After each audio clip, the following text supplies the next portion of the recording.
हरे Krishna. ISKCON Balram देश Bahrain द्वारा आप सभी भक्तों का इस ऑनलाइन साप्ताहिक भगवत गीता कार्यक्रम में स्वागत है। हम लोग चर्चा कर रहे हैं भगवत गीता के समरी क्लासेस पर और अभी तक हमने 15 अध्याय का अध्ययन कर लिया है और आज हम 16वें अध्याय पर जाते हैं। 16वां अध्याय शुरू करने से पहले 2 मिनट का छोटा सा कीर्तन करते हैं, तत्पश्चात हम चर्चा शुरू करेंगे। जय राधा माधव कुंज बिहारी, जय राधा माधव कुंज बिहार, जय गोपी जन वल्लभ गिरिवरधारी, जय गोपी जन वल्लभ गिरिवरधारी, यशोदानंदन ब्रज जन रंजन, यशोदानंदन ब्रज जन रंजन, यमुना तीरा वनचारी, यमुना तीरा वनचारी, जय राधा माधव कुंज बिहारी, जय श्री कृष्ण चैतन्य प्रभु नित्यानंद, श्री अद्वैत गदाधर शिवसादि गौर भक्त वृंदा, हरे कृष्णा कृष्ण कृष्ण हरे हरे, हरे राम राम राम हरे हरे, हरे कृष्णा कृष्ण कृष्ण हरे हरे, हरे राम राम राम हरे हरे, हरे कृष्णा कृष्ण कृष्ण हरे हरे, हरे राम राम राम हरे हरे, हरे कृष्णा कृष्ण कृष्ण हरे हरे, हरे राम राम राम हरे हरे, हरे कृष्णा कृष्ण कृष्ण हरे हरे, हरे राम राम राम हरे हरे, कृष्णा कृष्ण कृष्ण हरे हरे, हरे राम राम राम हरे हरे, जय राधा वैरिणीश्वर राधा वैरिणीश्वर राधा, जय कृष्ण बलराम जय कृष्ण बलराम, जय कृष्ण बलराम जय वृंदावन धाम, जय गौरनिताय जय गौरनिताय, जय गौरनिताय जय गौरनिताय, जय प्रभुपदा जय प्रभुपदा, जय प्रभुपदा श्रील प्रभुपदा, निताय गौर हरि बोल, हरि बोल, हरि बोल, निताय गौर हरि बोल।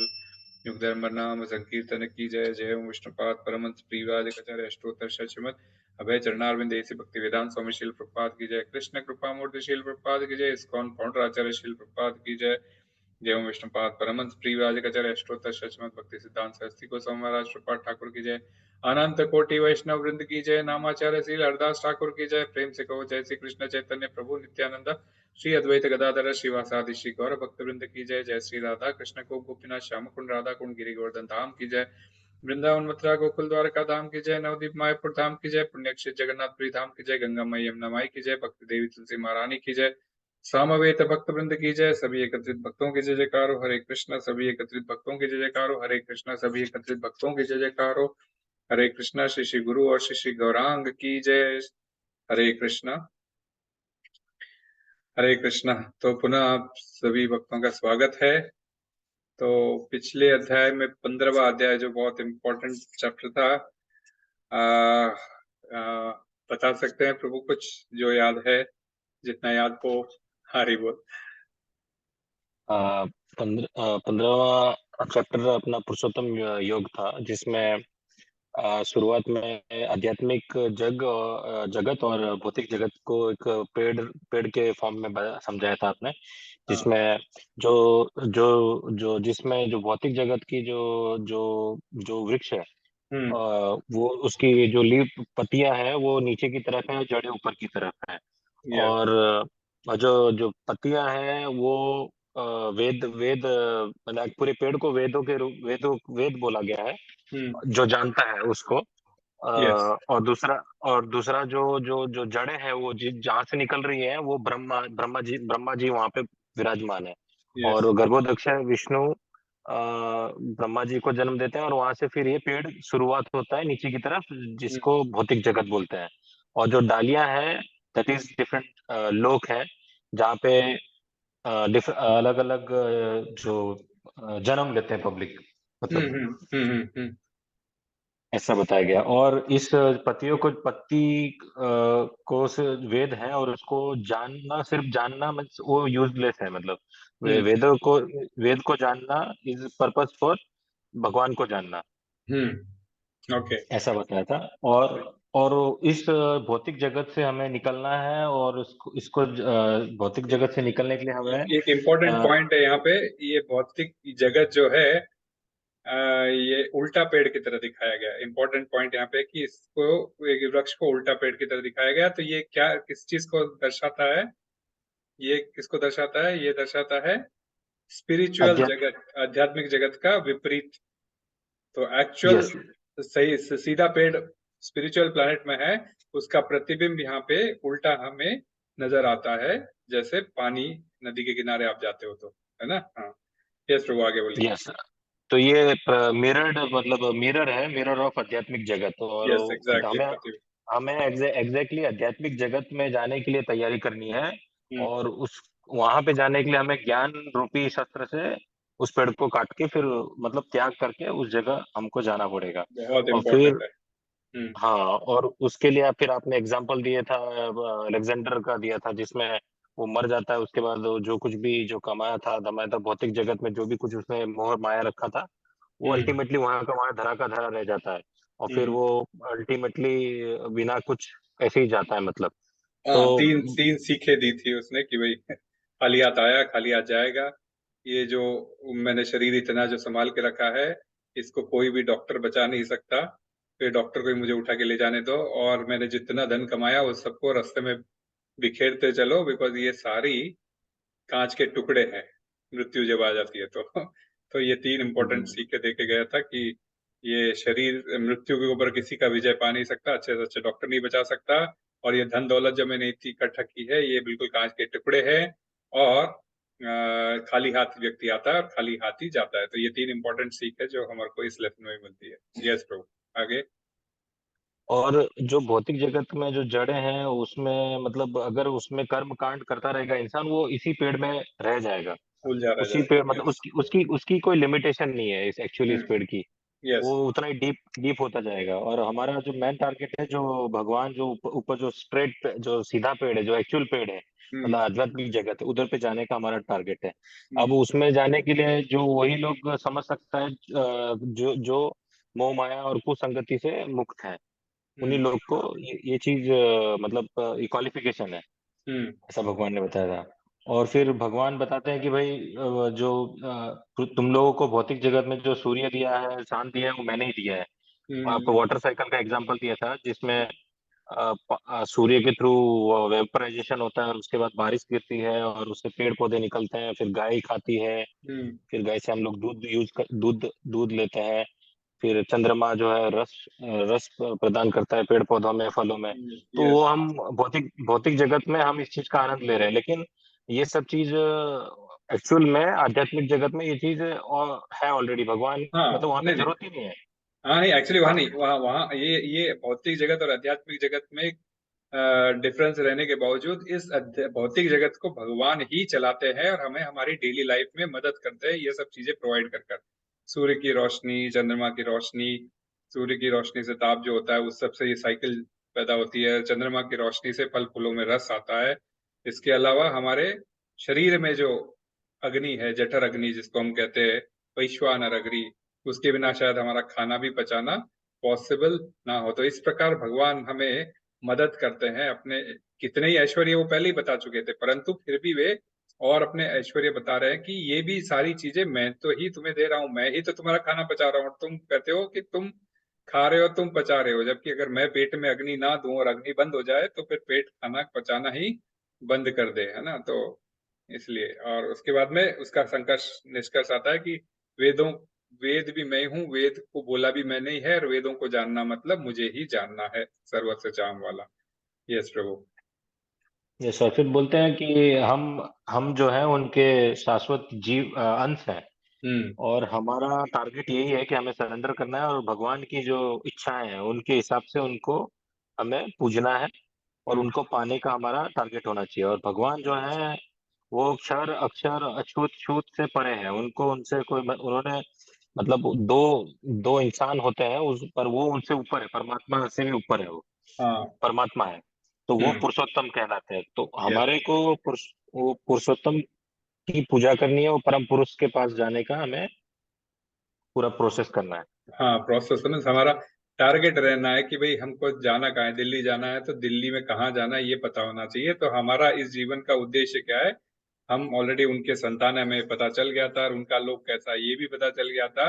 तो हमें उन तक पहुंचना चाहिए। कैसे पहुंच सकते हैं? और सिर्फ भक्ति योग कर कर। इवन 14वें अध्याय में भी यही बोला था, भक्ति योगे न सेवते, तो तुम तीनों गुणों के ऊपर उठोगे। और 13वें अध्याय में भी यही कहा था कि किस प्रकार ये सारा ज्ञान का मतलब ये जानना, भगवान को जानना, और भगवान के लिए ही वह ज्ञान काम में लाना, वही एक्चुअल ज्ञान है। तो 13वें अध्याय से 18वें अध्याय ये पूरा ज्ञान योग है, जो ऑलरेडी टॉपिक्स हम समझ चुके हैं पहले, लेकिन ये वापस रिपीट के तौर पर, एक समरी के तौर पर, क्योंकि ज्ञान के बिना ये सारा चीज हासिल करना पॉसिबल नहीं है। इसलिए ज्ञान के सेक्शन पे जोर देते हुए भगवान ये अध्याय कह रहे हैं। तो पिछले अध्याय में उन्होंने कहा था कि भाई दो प्रकार के लोग होते हैं।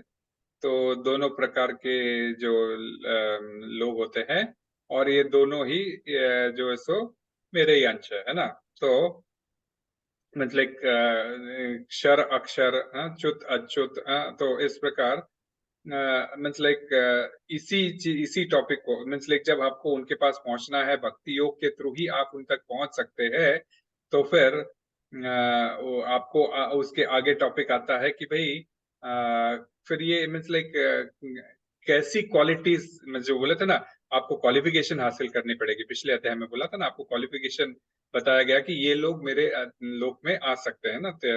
15 पॉइंट जो 3 मीन्स लाइक जो था कि क्वालिफिकेशंस बताते हैं कि भाई भक्ति करके आप मेरे पास पहुंच सकते हो।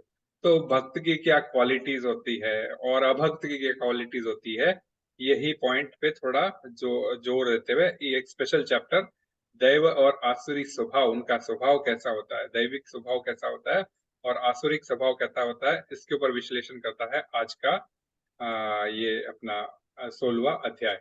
तो मैं स्क्रीन शेयर करता हूँ। आसुरिक, दैवी एवं आसुरी स्वभाव।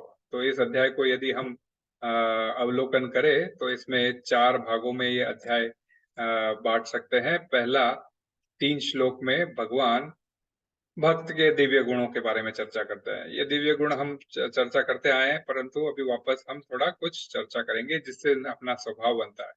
उसके बाद में चौथे श्लोक से लेकर 8वें श्लोक तक असुर असुर के क्या क्वालिटीज होते हैं, उनकी उनकी संपदा ज्ञान मतलब उनकी क्या क्वालिटीज होती है, जिसके वजह से वे आसुरिक काम करते हैं।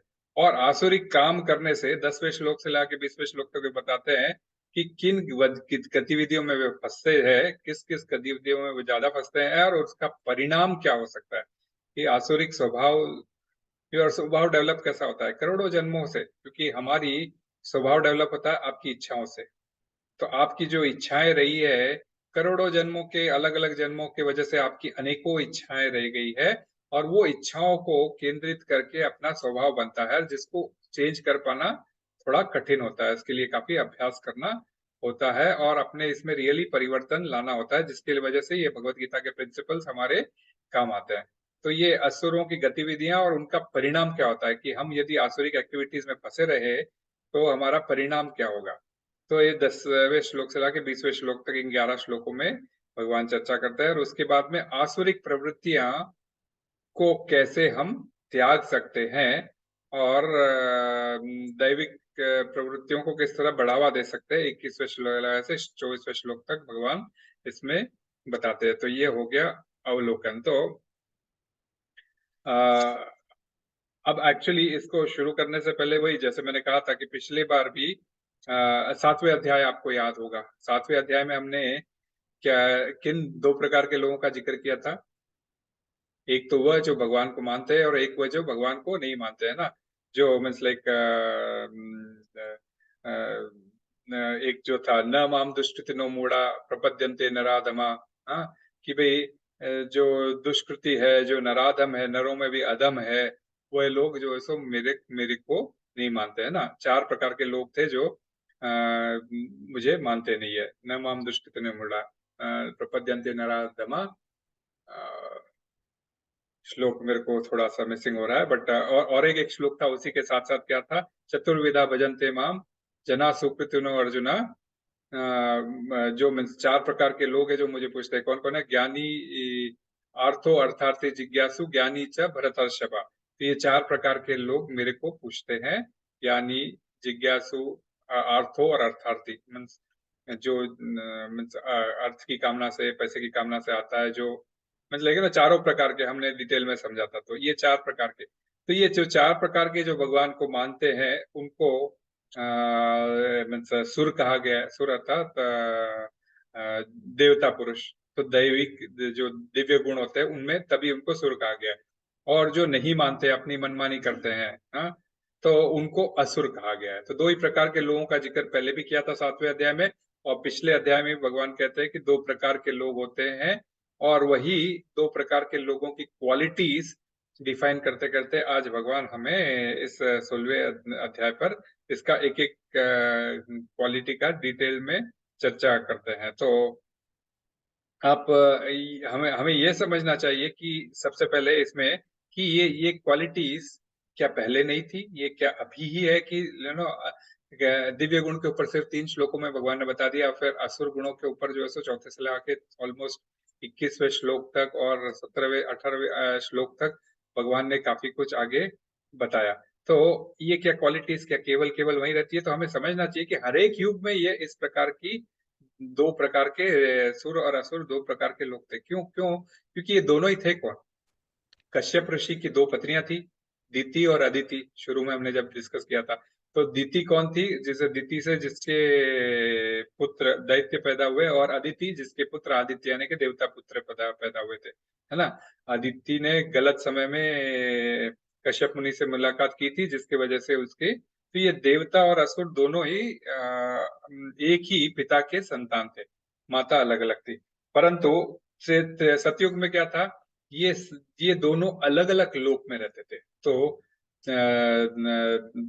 मीन्स लाइक दैत्यों का अलग लोक का हुआ करता था, और देवता लोगों का अलग लोक हुआ करता था। ओके, जैसे स्वर्ग में रहे, नर्क में रहे, इस प्रकार अलग अलग लोक में रहा करते थे। और समय समय आने पर उन दोनों में दैवासुर संग्राम, काफी संग्राम होता था। काफी आपको पुराणों में इसके चर्चा भी मिल जाएगी। यही देव और असुर लोग त्रेता युग में भी थे, परंतु वे अलग अलग लोक से निकल के सिर्फ एक लोक में आ गए थे, परंतु अलग अलग कंट्रीज में थे। जैसे अब इंडिया एक कंट्री है, रशिया एक कंट्री, अलग अलग कंट्रीज थे। तो देवता लोग, देवता पुरुष सारे जो है सो इंडिया में रहते थे, तो असुर रावण जो था त्रेता युग में, वह श्रीलंका में रहता था, है ना। तो अलग अलग कंट्रीज में रहते थे, लेकिन एक ही लोक में आ गए थे। पहले अलग अलग लोकों में थे, और अलग अलग लोकों से निकल के अब एक लोक में आ गए। वही जब द्वापर आया, तो एक ही परिवार में ये दोनों प्रवृत्ति के लोग आ गए थे, जैसे कौरव और पांडव, है ना। पांडव दैवी संपदा के लोग थे, और कौरव असुरिक संपदा के लोग थे। तो ये मीन्स दायरा कैसे घटता गया? पहले अलग लोग, फिर एक ही लोक में अलग अलग कंट्रीज, फिर अलग अलग कंट्रीज को छोड़ के एक ही घर में, एक ही परिवार में आ गए। तो द्वापर युग में ये दैवी गुण और असुरी गुण दोनों एक ही परिवार में उन्होंने एंट्री ले ली थी। और यही चीज कलयुग में, इस कलयुग में जो हमारा लास्ट युग है, इसके अंदर वो एक ही व्यक्ति में घुस गए। तो हम में कुछ दैवी गुण भी है, हम में कुछ आसुरिक गुण भी है। दोनों संपदाएं हमारे पास है। तो जैसे बोलते हैं ना, तो हम किस संपदा को अधिक महत्व देते हैं? तो किस गुण को हम अधिक महत्व देते हैं? क्योंकि हम तो हाइब्रिड है, दोनों ही हमारे इसमें, है ना। हम बोलते हैं कि इसको हाइब्रिड ही बोलते हैं ना। जब दोनों मिक्स क्वालिटी होती है तो क्या बोलते हैं? हाइब्रिड, है ना। हाइब्रिड का मतलब दोनों मिक्स है। और तो हमारे में दोनों क्वालिटीज है, अच्छाई भी है और बुराई भी है। जब बुराई का बहुत ज्यादा बोलबाला होता है, तो हम आसुरिक प्रवृत्ति में बिहेव करते हैं, और जब हमारा अच्छाई के ऊपर जब ज्यादा बोलबाला होता है, ज्यादा वजन होता है, तो हम सात्विक गुणों की ओर बढ़ते हैं, भगवान के बारे में जानकारी हासिल करने की कोशिश करते हैं। तो हमारे में ही यह गुण है ना।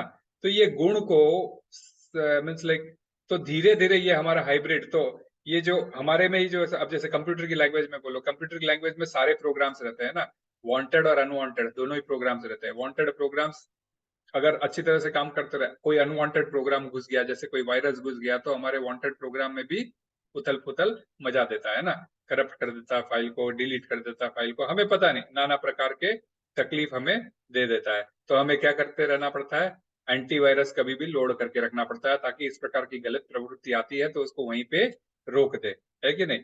तो ये वायरस एंटीवायरस इसीलिए डेवलप हुआ है ना, ताकि ये हमारा जो सुचारू रूप से काम चालू रहता है उसके अंदर ये एंटीवायरस, तो हमारे अंदर ही इस प्रकार के वायरस और एंटीवायरस दोनों भरे हुए हैं। तो हमें बस किस बटन से एंटीवायरस को एक्टिवेट करना है और किस बटन से उस वायरस को बाहर निकाल फेंकना, हमारे मनोवृत्ति से, हमारी स्वभाव से, ये हम पर डिपेंड करता है। काम सारा एक ही है, जैसे बोलते ना, एक तीर से दो निशान कर दिया, है ना। ये कहावत तो बहुत सुनी होगी, एक तीर से दो निशान कर दिया।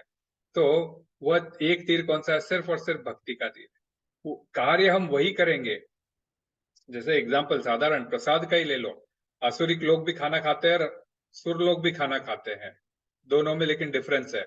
एक भगवान को अर्पित करके भोग के रूप में प्रसाद खाता है, और दूसरा बिना ऑफर करे भगवान के पाप खाता है। पाप खाता है हमने समझ लिया था चौथे अध्याय में, है ना।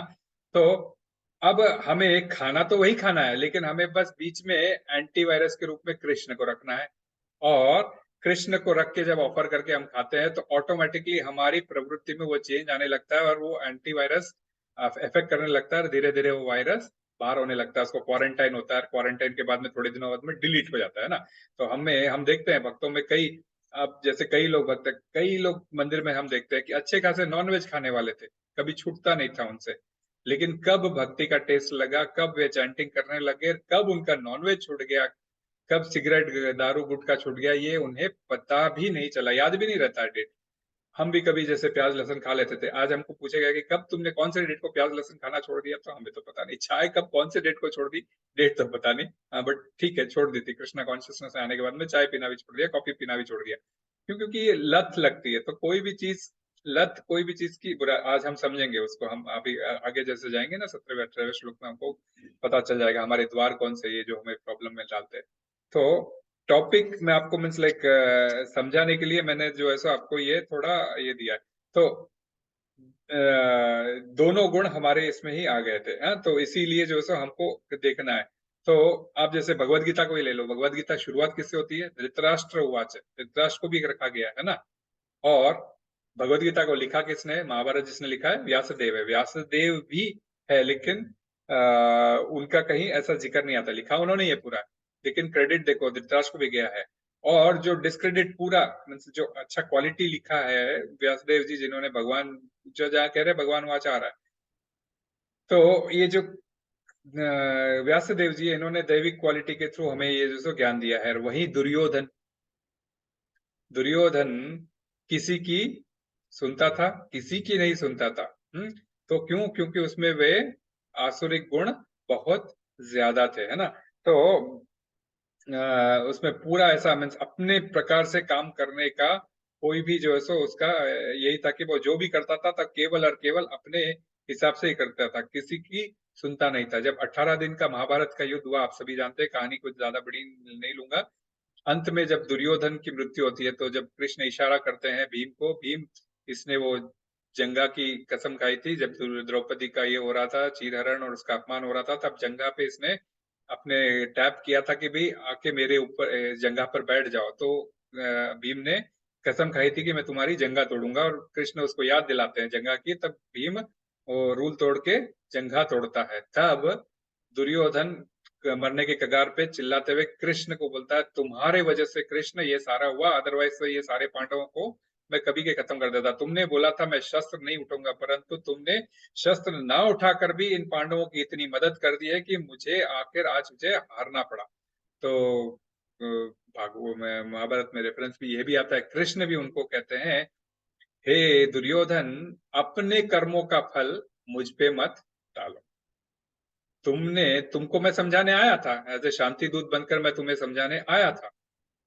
ओके, तुमने मेरी बात सुनी नहीं, ठीक है, मेरी बात नहीं सुनी। तुमको भीष्म देव ने समझाया, तुमको विदुर ने समझाया, तुमको द्रोणाचार्य ने समझाया, अनेक ऋषियों ने जो जो आए थे तुम्हारे सभा में, सभी ने तुम्हें समझाने की कोशिश की, परंतु तुम सुने बिल्कुल नहीं सुने। तुमने अपना डिसीजन खुद लिया, तुम खुद चॉइस करते हो और वो चॉइस मेरे ऊपर मरते हैं, ये तो बहुत गलत बात है दुर्योधन। अपने किए का कार्य मुझ पर मत थोपो। तो तुमने अपना कार्य स्वतंत्रता से किया, सबको अपना अपना चॉइस है।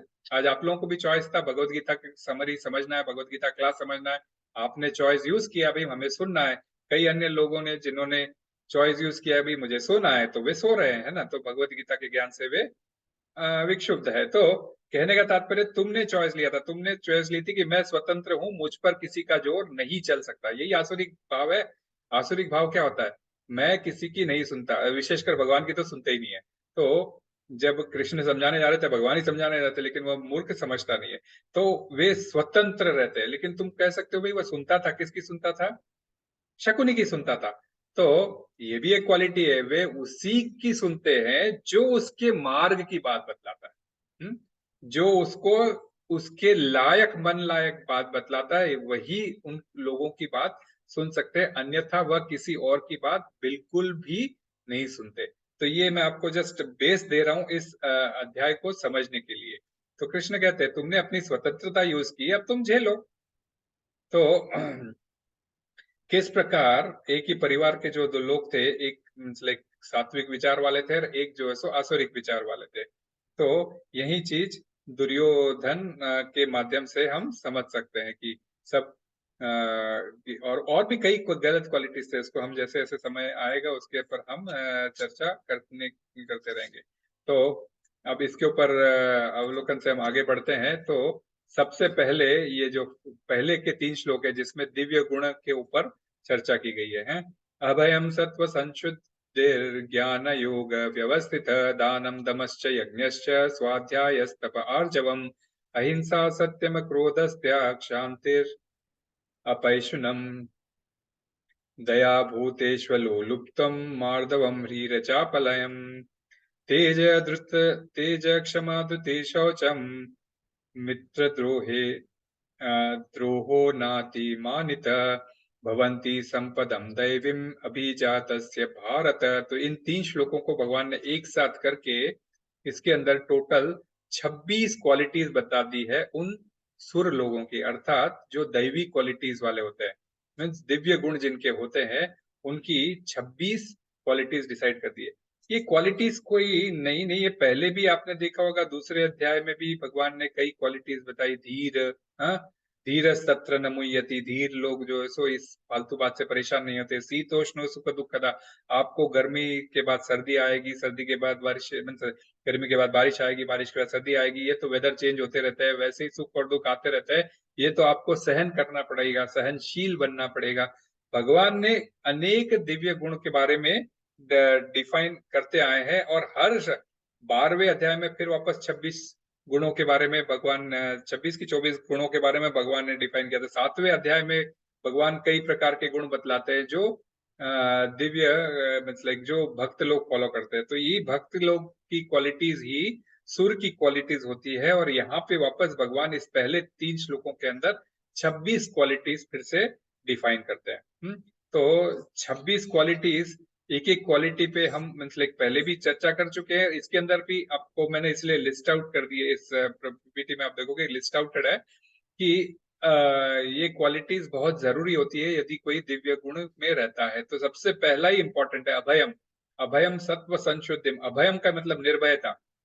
निर्भय होकर हमें निडर होके बोलना पड़ेगा ना, तभी तो। शिला प्रभुपाद का नाम क्या था? अभय चरणारविंद। अभय, उनको भय नहीं था। अमेरिका चले गए वो अकेले, मात्र 40 रुपए लेकर, और उन्होंने पूरे विदेशियों को, कितने सारे विदेशियों को भक्त बनाकर भारत लेके आ गए, और आज वे भारतीय सिटीजन है ना। तो निर्भयता के बिना तो भक्ति का प्रचार भी नहीं हो सकता। तो ये बहुत इंपॉर्टेंट क्वालिटी है। ज्यादातर ये क्वालिटी सन्यासियों की रहती है, परंतु कहने का तात्पर्य हर एक में, इवन गृहस्थ का जीवन में भी हो या ब्रह्मचर्य के भी जीवन में भी हो, निर्भयता रखनी पड़ती है भगवान के प्रति। इसका मतलब ये नहीं कि भय नहीं रहता, भय तो सबको लगा रहता है। हाँ, हम तो इस लोक में पड़े हैं, जो भौतिक जगत है हमारा, जो लोक है, जन्म मृत्यु चरावादि, इन चारों चीजों का भय लगा ही रहता है ना। यदि आपके सामने शेर आ जाए, आपको तो भय लग जाएगा कि भी ये शेर मुझे खा जाएगा, परंतु समझने वाली थी सर्वस्व चारण हृदय सन्निविष्टो, शेर के हृदय में भी जो परमात्मा है वह भी कृष्ण है, और हमारे हृदय के अंदर भी परमात्मा कृष्ण ही है। जब तक उनके हृदय का परमात्मा उसको परमिशन नहीं देगा शेर को, तब तक शेर हम पर आक्रमण नहीं करेगा, है ना। तभी तो कई बार बोलते हैं ना भाई, चुप, बिल्कुल चुप हो जाओ, सांस लेना बंद कर दो, मृत की तरह हो जाओ, है ना।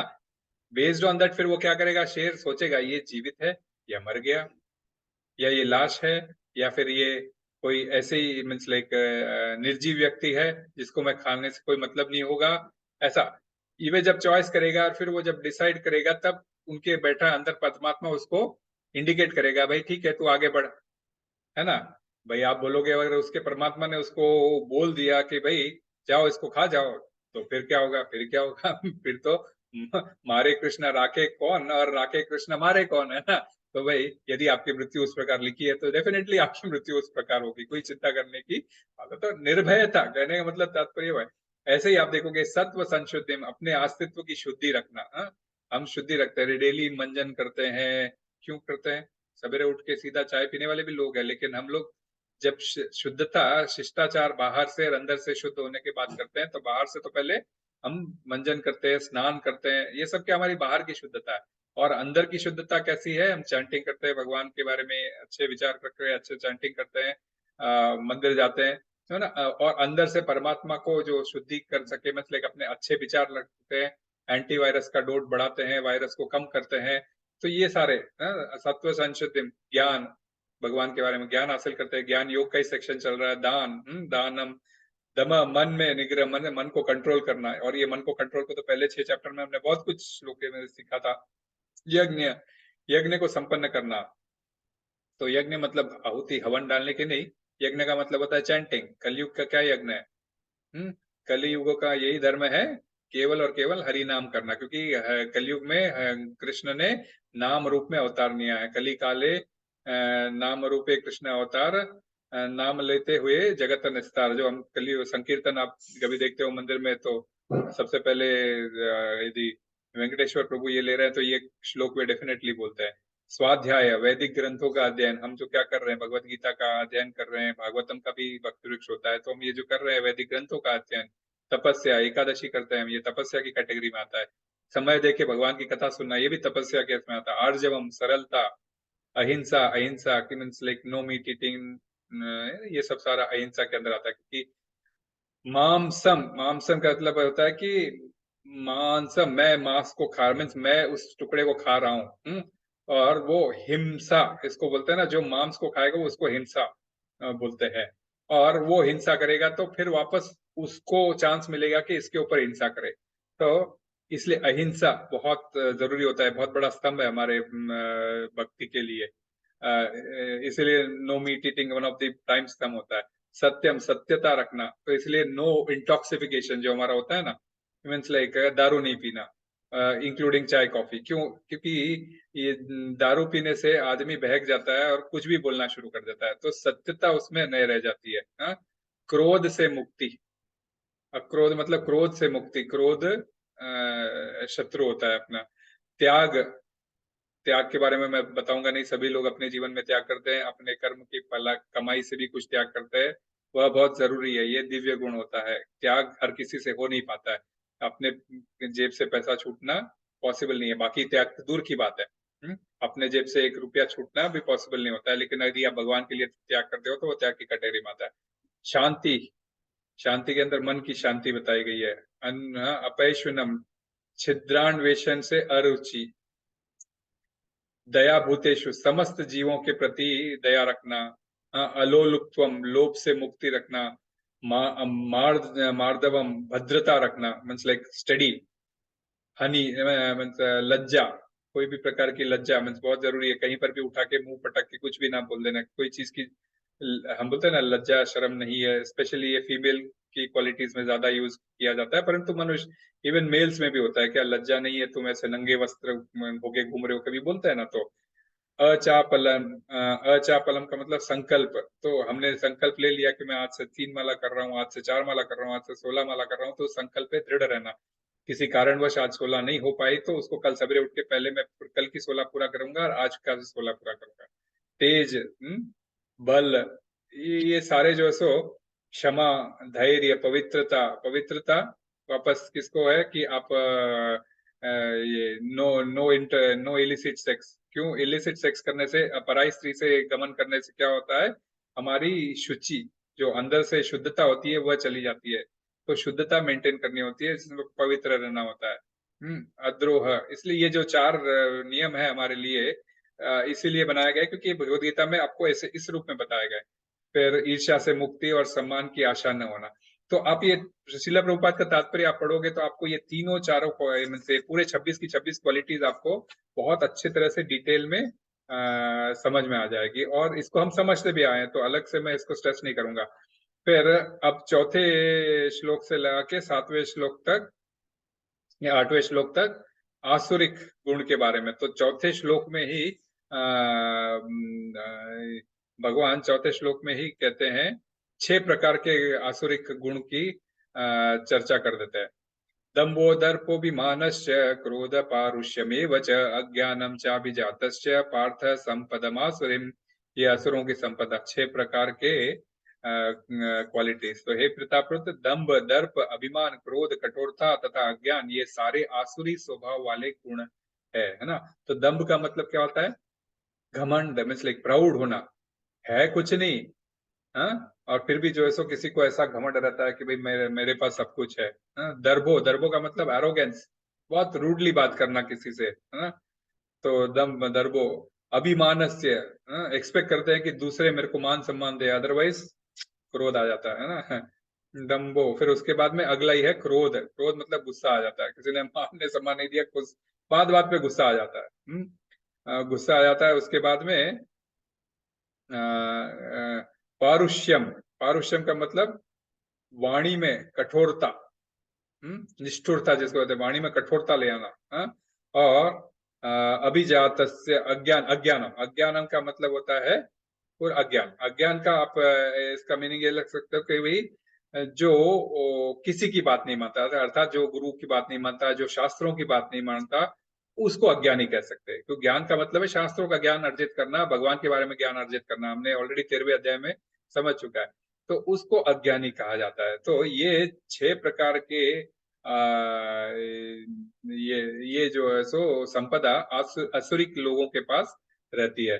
तो अब अर्जुन सोचने लग जाता है कि भाई मैं भी क्रोध करूंगा, युद्ध करूंगा, युद्ध में लोगों को मारूंगा, तो क्या फिर मैं भी, मुझ में भी ये आसुरिक संपदा भरी हुई है। तो कृष्ण 5वें श्लोक में कहते हैं कि अर्जुन तुम तो ऑलरेडी दिव्य गुण में जन्म चुके हो। दिव्य गुण मोक्ष के लिए अनुकूल है और आसुरी गुण बंधन दिलाने के लिए होता है। पांडुपुत्र, तुम चिंता मत करो, क्योंकि तुम दैवी गुणों से युक्त होकर जन्मे हो। अर्जुन का जन्म भी हम जानते हैं कि लाइक जब कुंती महारानी ने इंद्र को इनवाइट किया था तो उनके वजह से उनका जन्म हुआ था। तो तुम सब दैवी गुण लेकर जन्म लिए हो अर्जुन, तुम उसके बारे में चिंता मत करो। जो जो गुण मोक्ष के लिए, जो दिव्य गुण होते हैं वो मोक्ष के लिए अनुकूल होते हैं, और जो आसुरिक गुण में प्रवृत्ति बनाए रखता है उसको कर्म के बंधन दिलाने में ये रहते हैं। तो इसीलिए कहते हैं दैवी संपदा मोक्षाय। तो इसकी संपदा क्या होती है, संपदा मतलब पूंजी ना। तो दैवी लोगों की पूंजी क्या होती है, वो मोक्ष के लिए एलिजिबल होते हैं। और आसुरिक व्यक्ति की संपदा क्या होती है, उसको बंधन मिलता है। हाँ, ये उसका ये फिर भी अब जैसे क्या था, ये दोनों पुत्र तो अपने एक ही पिता के पुत्र है, इसलिए दोनों ही हमें ये क्वालिटीज है। तो फिर भी अर्जुन सोचता है कि भाई मीन्स लाइक ये अगर आसुरिक मीन्स ठीक है, मेरा जन्म दिव्य पथ में हुआ होगा, लेकिन फिर भी कहीं मुझे बंधन लगेगा, फिर भी ये कहीं आसुरी कैटेगरी में आएगा। तो वे और क्लियर कर देते हैं 6वें श्लोक में कि कि हे पितापुत्र, इस संसार में सृजित प्राणी दो प्रकार के होते हैं, दैवी तथा आसुरी। मैं पहले ही विस्तार से तुम्हें दैवी गुण बतला चुका हूं, अब मुझसे आसुरिक गुणों के बारे में विषय में सुनो। तो फिर भी अर्जुन मन में डाउट ना करे, इसके लिए अब क्या बोल रहे हैं, मैं दैवी गुण तो तुझे बता चुका हूं, अब मैं तुझे यहाँ से डिटेल में आसुरिक गुण क्या क्या होता है वो उसके बारे में बताऊंगा, तो अपने आप ही डिसाइड कर लेना तू उस आसुरिक गुण कैटेगरी में आ रहा है, तू ये युद्ध उस कैटेगरी में कर रहा है या फिर मेरे कहे अनुसार कर रहा है ना। तो इसके लिए कहते हैं अब उन तुम दोनों पुरुषों के बारे में तुम मुझसे सुनो, है ना। एक समझने वाली बात है, कार्य व्यक्ति मीन्स लाइक व्यक्ति किस प्रकार बिहेव करता है, हाँ, किस प्रकार बिहेव करता है ये इसके ऊपर निर्भर करता है, ये इसके गुण। तो अब जैसे फॉर एग्जाम्पल अर्जुन स्वर्ग गया था, है ना, दिव्यास्त्र कमाने के लिए, लाने के लिए। तो उसको वहां पे कौन मिली थी, उर्वशी मिली थी। और उर्वशी ने उसको क्या बोला था कि आप मेरे साथ मिलो। तब अर्जुन क्या कहते हैं, भाई आप तो अपने पूर्व जन्म में आप ऑलरेडी कुरु परिवार में थी, और पूर्व रब्दवास की पत्नी थी, आप ऑलरेडी कुरु परिवार में जन्म ली चुकी थी। और हम उसी परिवार में कुंती ने जन्म लिया था, और मैं कुंती का पुत्र हूँ। इस हिसाब से आप मेरी माँ के परिवार वाले हो गए, मेरे तो नानी के परिवार वाले हो गए, तो आप तो मेरी नानी परनानी के समान हो। मैं आपसे किस प्रकार इस प्रकार से संभोग कर सकता हूँ, इसलिए आप तो मेरी माता के कैटेगरी के हो, आप मैं आपसे मिल नहीं सकता। जिसकी वजह से उसको उर्वशी उसको श्राप देती है ना, कि भाई तू अप्सरा के ऊपर इस प्रकार का माता का क्वालिटी दे रहा है, तो तू एक जो है सो नपुंसक बन जा। और वो नपुंसक का फिर क्वालिटी इंद्र के कहने पर वह 1 साल के लिए घटा देती है कि तू 1 साल तक नपुंसक रहेगा, जो उन्होंने अज्ञातवास के समय यूज किया था। और मीन्स लाइक उसका रेस्पेक्ट देखो, मीन्स जो जो जो व्यक्ति की सोच होती है, जो संपदा होती है, तो सुर व्यक्ति की संपदा किस प्रकार होती है, वह स्त्री को किस प्रकार से आदर और सम्मान के साथ देखता है। तो इसलिए हम कहते हैं ना, सभी लोगों को हम माता जी कहते हैं इस्कॉन में। तो ये माता जी कहने का तात्पर्य वही है कि अपने पत्नी को छोड़ के आप अन्य सभी स्त्रियों को माता के रूप में देखोगे, तभी आपको वह क्वालिटी डेवलप होगी। क्योंकि अन्यथा आप और कुछ सोचना शुरू करते हो तो ऑटोमेटिकली ये मन आपको कई जगह बहका देता है। इसीलिए हम देखोगे कि प्रभु और माता जी नाम से हम रेस्पेक्ट करते हैं, ताकि ऑटोमेटिकली उस गुण का बटन दबे और एंटीवायरस हमारा ऊपर उछले, अदरवाइज तो वायरस अटैक कर देगा। और वही चीज देखो, जब दुर्योधन का हमने एग्जाम्पल लिया था आसुरिक प्रभाव में, तो दुर्योधन कैसा था, द्रौपदी के बारे में उसका कितना डिसरेस्पेक्ट था, कि कितना डिसरेस्पेक्ट कि भाई जब वो जब उसके स्वयंवर में जाता है और वह हार जाता है, उसको पा नहीं सकता है, तब से उसको घृणा हो जाती है द्रौपदी के ऊपर। और वह घृणा इतनी बढ़ जाती है कि जब वह उसको पहले तो दाव पे लगवाता है, और दाव पे हार जाने के बाद में क्या आदेश देता है अपने भाई को दुशासन को, कि उसको यहाँ पर लेके आओ। और कैसे लेके आओ, घसीटते हुए लेके आओ। चल के भी ला सकते थे, परंतु क्या आदेश देता है, वह आना नहीं चाहेगी तो उसको बाल पकड़कर घसीटते हुए लेके आओ। तो एक व्यक्ति का जो स्वभाव कैसा बनता है, आसुरिक क्वालिटीज कैसे डेवलप होती है, तो रेस्पेक्ट करने का सेम फीमेल ही है। अर्जुन ने फीमेल के साथ कैसे रेस्पेक्ट किया, और दुर्योधन किस प्रकार का रेस्पेक्ट रख रहा है, डिसरेस्पेक्ट रख रहा है एक लेडी के प्रति। लेडी को मीन्स किस कंडीशन में लेके आते हैं, हम सभी जानते हैं, वह जब ऋतु स्नान नहीं करी होती है और एक वस्त्र में होती है, उस अवस्था में उसको बाल पकड़कर खींचते हुए दुशासन भरी सभा में लेके आता है। तो ये रेस्पेक्ट डिसरेस्पेक्ट की जो बात, सेम चीज अर्जुन वापस एक और, अर्जुन जब 1 साल नपुंसक बन के विराट राजा के दरबार में उत्तरा को क्या सिखा रहा होता है, नृत्य सिखा रहा होता है ना, जो विराट की पुत्री होती है।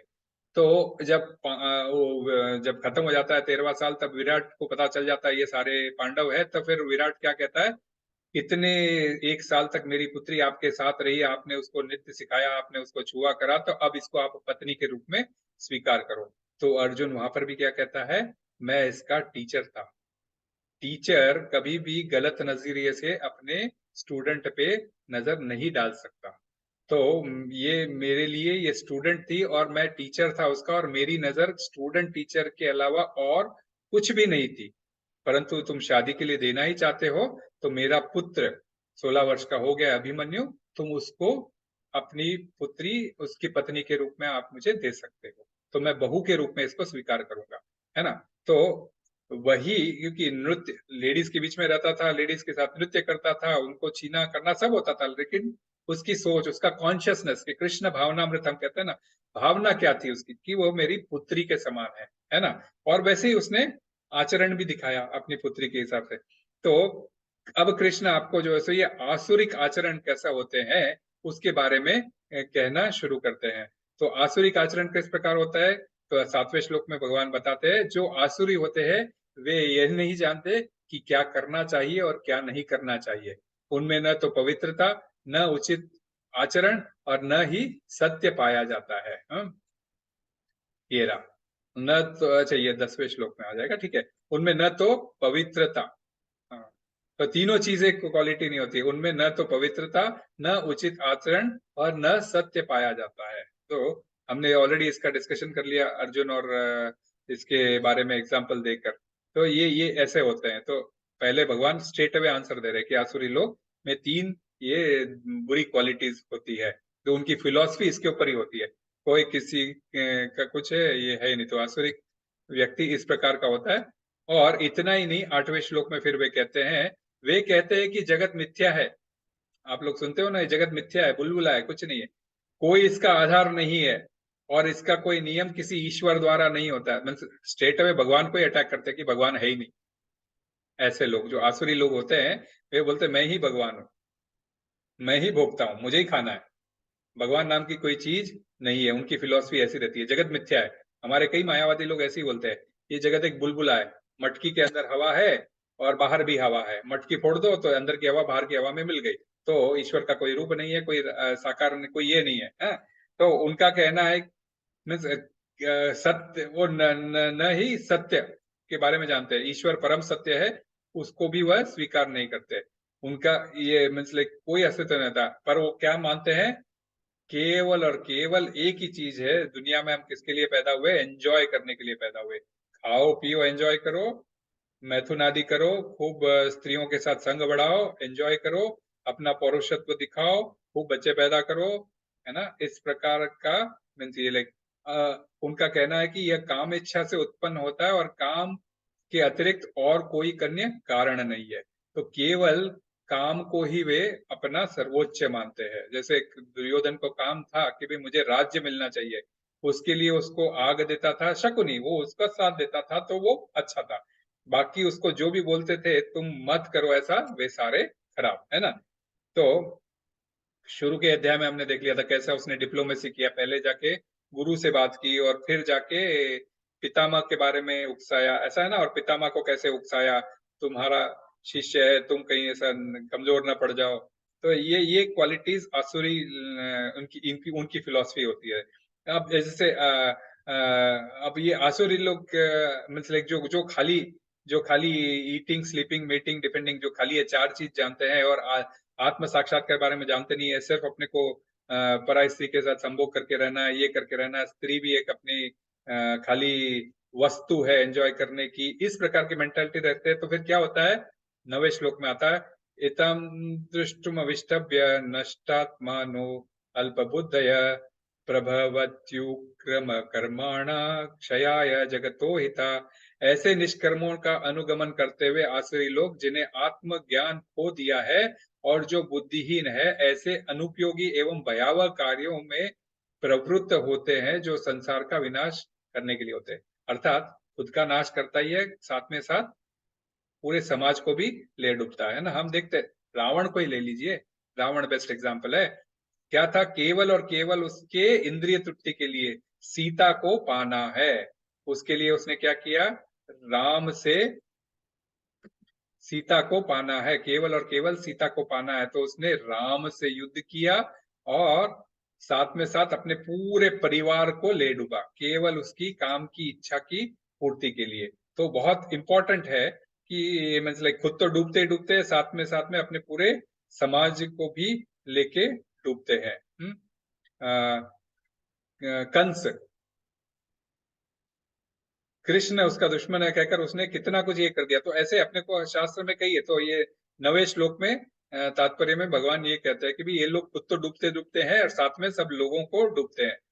तो 10वें श्लोक में आते हैं, फिर बोलते हैं इनकी सोच कैसे होती है, क्योंकि होता है आसुरिक प्रकृति की सोच क्या होती है, उनकी मेंटालिटी किस प्रकार होती है? बस मेंटालिटी क्या होती है? दुर्योधन की क्या मेंटालिटी?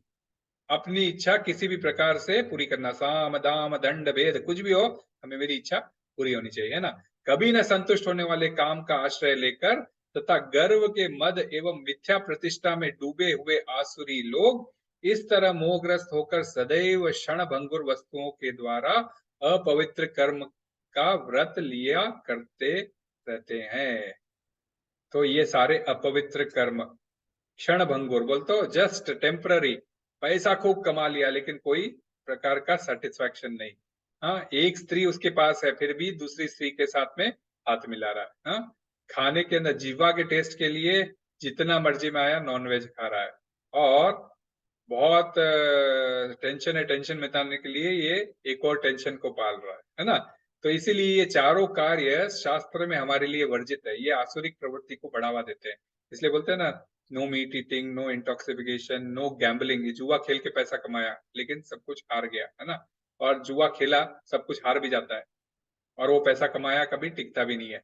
तो नो गैम्बलिंग और नो इलिसिट सेक्स, तो ये चारों जो प्रिंसिपल्स है जिसके ऊपर भगवत गीता के सारे मीन्स लाइक ये ठहरे हुए, मीन्स लाइक जो हमारी ये चार स्तंभ है, इसके ऊपर इस चार स्तंभों के ऊपर प्रकृति की मीन्स लाइक ये हमारे जीवन की ये टिकी होनी चाहिए। तभी जो है सो हम अपने आत्म साक्षात्कार की प्रगति पे आगे बढ़ सकते हैं। तभी कहते हैं गुरु महाराज भी इनिशिएशन तभी देते हैं जब आप डिटरमिन होकर इन चारों प्रवृत्तियों को अपने जीवन से बाहर निकालने का कार्य करते हो। तो मेंटालिटी क्या होती है? ये सब चीजें करने में द्वेषी होते हैं वो। यही वो लिखा ना अभी पहले इसमें, द्वेषी होते हैं। कभी न संतुष्ट होने वाले काम को आश्रय लेकर गर्व के मद एवं मिथ्या प्रति झूठे अहंकार के डूबे हुए आसुरी लोग मोहग्रस्त होकर सदैव क्षणभंगुर वस्तुओं के लिए अपवित्र कर्म करते हैं। तो एक हिसाब से वे हर प्रकार से द्वेषी और अहंकार भरा होता है उनके इसमें, कि किसी प्रकार भी मुझे मुझे ही सब कुछ मिलना चाहिए और किसी को नहीं मिलना चाहिए ना। तो ये आप तात्पर्य पढ़ोगे तो आप समझ में आ जाएगा। आसिर लोग मध्य, स्त्रियां, द्रुत क्रिया तथा मांसाहार में ये होते हैं। तो यही एग्जाम्पल मैंने उसमें फोटो में दिया हुआ है। ये बड़े ही निंदनीय कार्य करते हैं। अच्छा, ये सब करके उनका उद्देश्य क्या होता है? 11वें और 12वें श्लोक में भगवान ये कार्य की उनकी सोच की मेंटालिटी रहती है। ये मेंटालिटी के पीछे उनका उद्देश्य क्या है बोल तो एम क्या होता है? इनका एम होता है अपनी इच्छा को किसी प्रकार से पूरा करना। तो द्वेष और अहंकार इसकी इच्छा। उनका विश्वास है कि इंद्रियों की दृष्टि ही मानव सभ्यता का मूल अवकाश आवश्यकता है। इस प्रकार मरण काल तक अपने अपार चिंता उनको होती रहती है। वे लाखों इच्छाओं के जाल में बंद कर तथा काम और क्रोध में लीन होकर इंद्रिय तृप्ति के लिए अवैध ढंग से धन संग्रह में लगे रहते हैं ना। आखिरी दिन तक ऐसा लगता है पैसे कमाना है। कभी कभी बूढ़े लोग मरने वाले रहते हैं तो भी बोलना चाहते हैं अपने बेटे को, अरे मैंने इतना धन इस दीवार के पीछे छुपा रखा है, इस ईंट को तोड़ने से आपको पीछे दीवार मिलेगी, एक कमरा मिलेगा, मैंने इतना धन अपने जमीन में गाड़ रखा है। सारा दिन धन धन धन में रह के अंत में अंत काले च मामेव स्वर्ण मुक्त्वा कलेव, जो आपकी प्रवृत्ति रहती है आपको उसी प्रकार से शरीर मिलता है। हमने एग्जाम्पल देखा था, वही ध्यान रखने के लिए वो कुत्ता बनकर आता है। एक व्यक्ति अपना धन का ध्यान रखने के लिए कुत्ता बन के आता है, कुत्ते को भी लात मार के अकाल दिया जाता है, तब वो कुत्ता सांप बनकर आता है, सांप को फिर लाठी से मार दिया जाता है जब नारद मुनि आते हैं लेने को। तो लोग किस प्रकार अपनी इच्छा पूरी करने के लिए द्वेषी हो जाते हैं, तो हर किसी से द्वेष करेंगे, अहंकार में जलेंगे। और ऐसे लोग दिन भर चिंताओं में डूबे रहते हैं कि किस प्रकार में चिंता में डूबे रहते हैं और अपनी चिता जलाते रहते हैं, अपनी चिता जलाते रहते हैं। तो जैसे पांडव लोग तो 13 वर्ष वनवास चले गए थे, परंतु धृतराष्ट्र 13 वर्षों तक एक रात भी वह शांति से नहीं सो पाया। क्यों? क्योंकि उसको जो भीम ने जो प्रतिज्ञा ली थी कि मैं पूरे तुम्हारे 100 के 100 पुत्रों को मैं मार दूंगा और दुशासन की छाती का लहू पीऊंगा, हाँ, और दुर्योधन की जंघा तोड़ूंगा।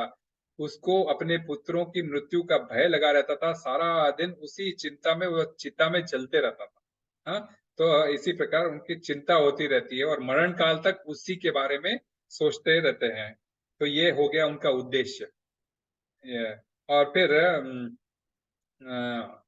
आगे फिर मैं आगे 13वें 14वें और 15वें श्लोक में वे क्या कहते हैं? वे ऐसा कार्य करके अपने कर्म बंधन के जाल में फंसते हैं। ये 3 श्लोकों में भगवान क्या बोलते हैं, इसका तात्पर्य पढ़ते हैं। आसुरी व्यक्ति सोचता है कि आज मेरे पास इतना धन है और अपनी योजनाओं से मैं और अधिक धन कमाऊंगा। इस समय मेरे पास इतना है, किंतु भविष्य में यह बढ़कर और अधिक हो जाएगा। वह मेरा शत्रु है और मैंने उसे मार दिया है और मेरे शत्रु भी मारे जाएंगे। मैं सभी वस्तुओं का स्वामी हूँ, मैं भोक्ता हूँ, मैं सिद्ध हूँ, मैं शक्तिमान हूँ तथा सुखी हूँ, मैं सबसे धनी व्यक्ति हूँ और मेरे आसपास मेरे कुलीन संबंधी है, अन्य कोई मेरे समान शक्तिमान तथा सुखी नहीं है। मैं यज्ञ करूंगा, दान करूंगा और इस तरह मैं ही आनंद उठाऊंगा। इस प्रकार ऐसे व्यक्ति अज्ञानवश मोहग्रस्त होते हैं। हाँ, तो हाँ, ये इतना सारा भगवान ऐसा क्लियरली बोल रहे हैं आसुरी को, अर्थात जैसे कोई मकड़ी रहती है, मकड़ी क्या करती है, जाल बुनती है ना, ताकि उसमें कीड़ा आए और फंस जाए, और फंस जाने के बाद वो कीड़ा निकलने की कोशिश करता है, लेकिन वह जाल में और उलझता जाता है और फिर मकड़ी आके उसको खा जाती है। तो वैसे ही ये माया रूपी जाल, संसार भगवान ने हमें जहाँ भेजा है, ये माया रूपी जाल है।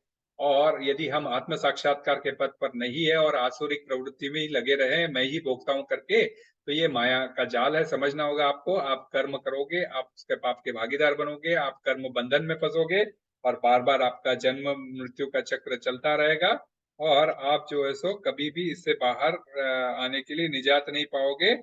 और आपकी मीन्स लाइक मोहग्रस्त होकर वहीं पे आप पड़े रहोगे और बार बार इसी जन्म मृत्यु के चक्कर में चलते रहोगे। तो आप, कहने का तात्पर्य भगवान कह रहे हैं कि वह उल्टा उसमें फंसते रहेगा और कर्म बंधन का कारक बनेगा।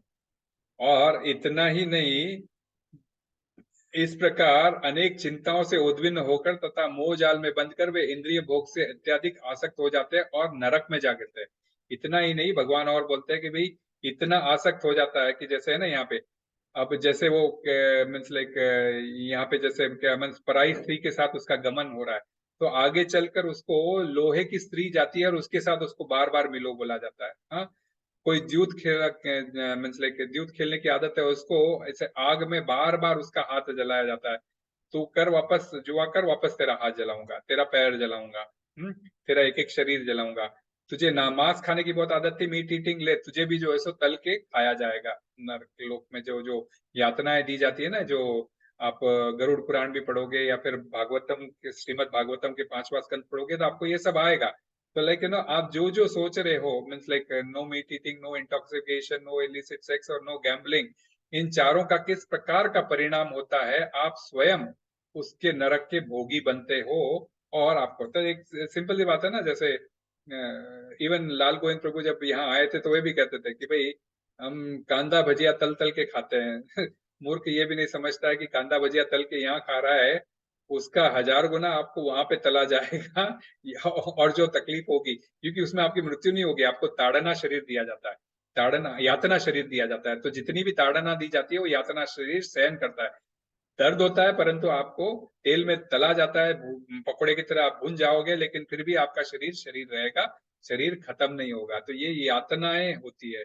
तो इस प्रकार सेंस एंजॉयमेंट अपने हमें जो है सो नरक की ओर लेके जाता है।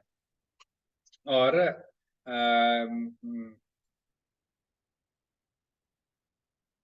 17वें अध्याय में, हाँ क्या बोलते हैं, अपने को श्रेष्ठ मानने वाला तथा सदैव घमंड करने वाला, संपत्ति तथा मिथ्या प्रतिष्ठा से मोहग्रस्त लोग किसी विधि विधान का पालन न करते हुए कभी कभी नाम मात्र के लिए बड़े ही गर्व के साथ यज्ञ करते हैं।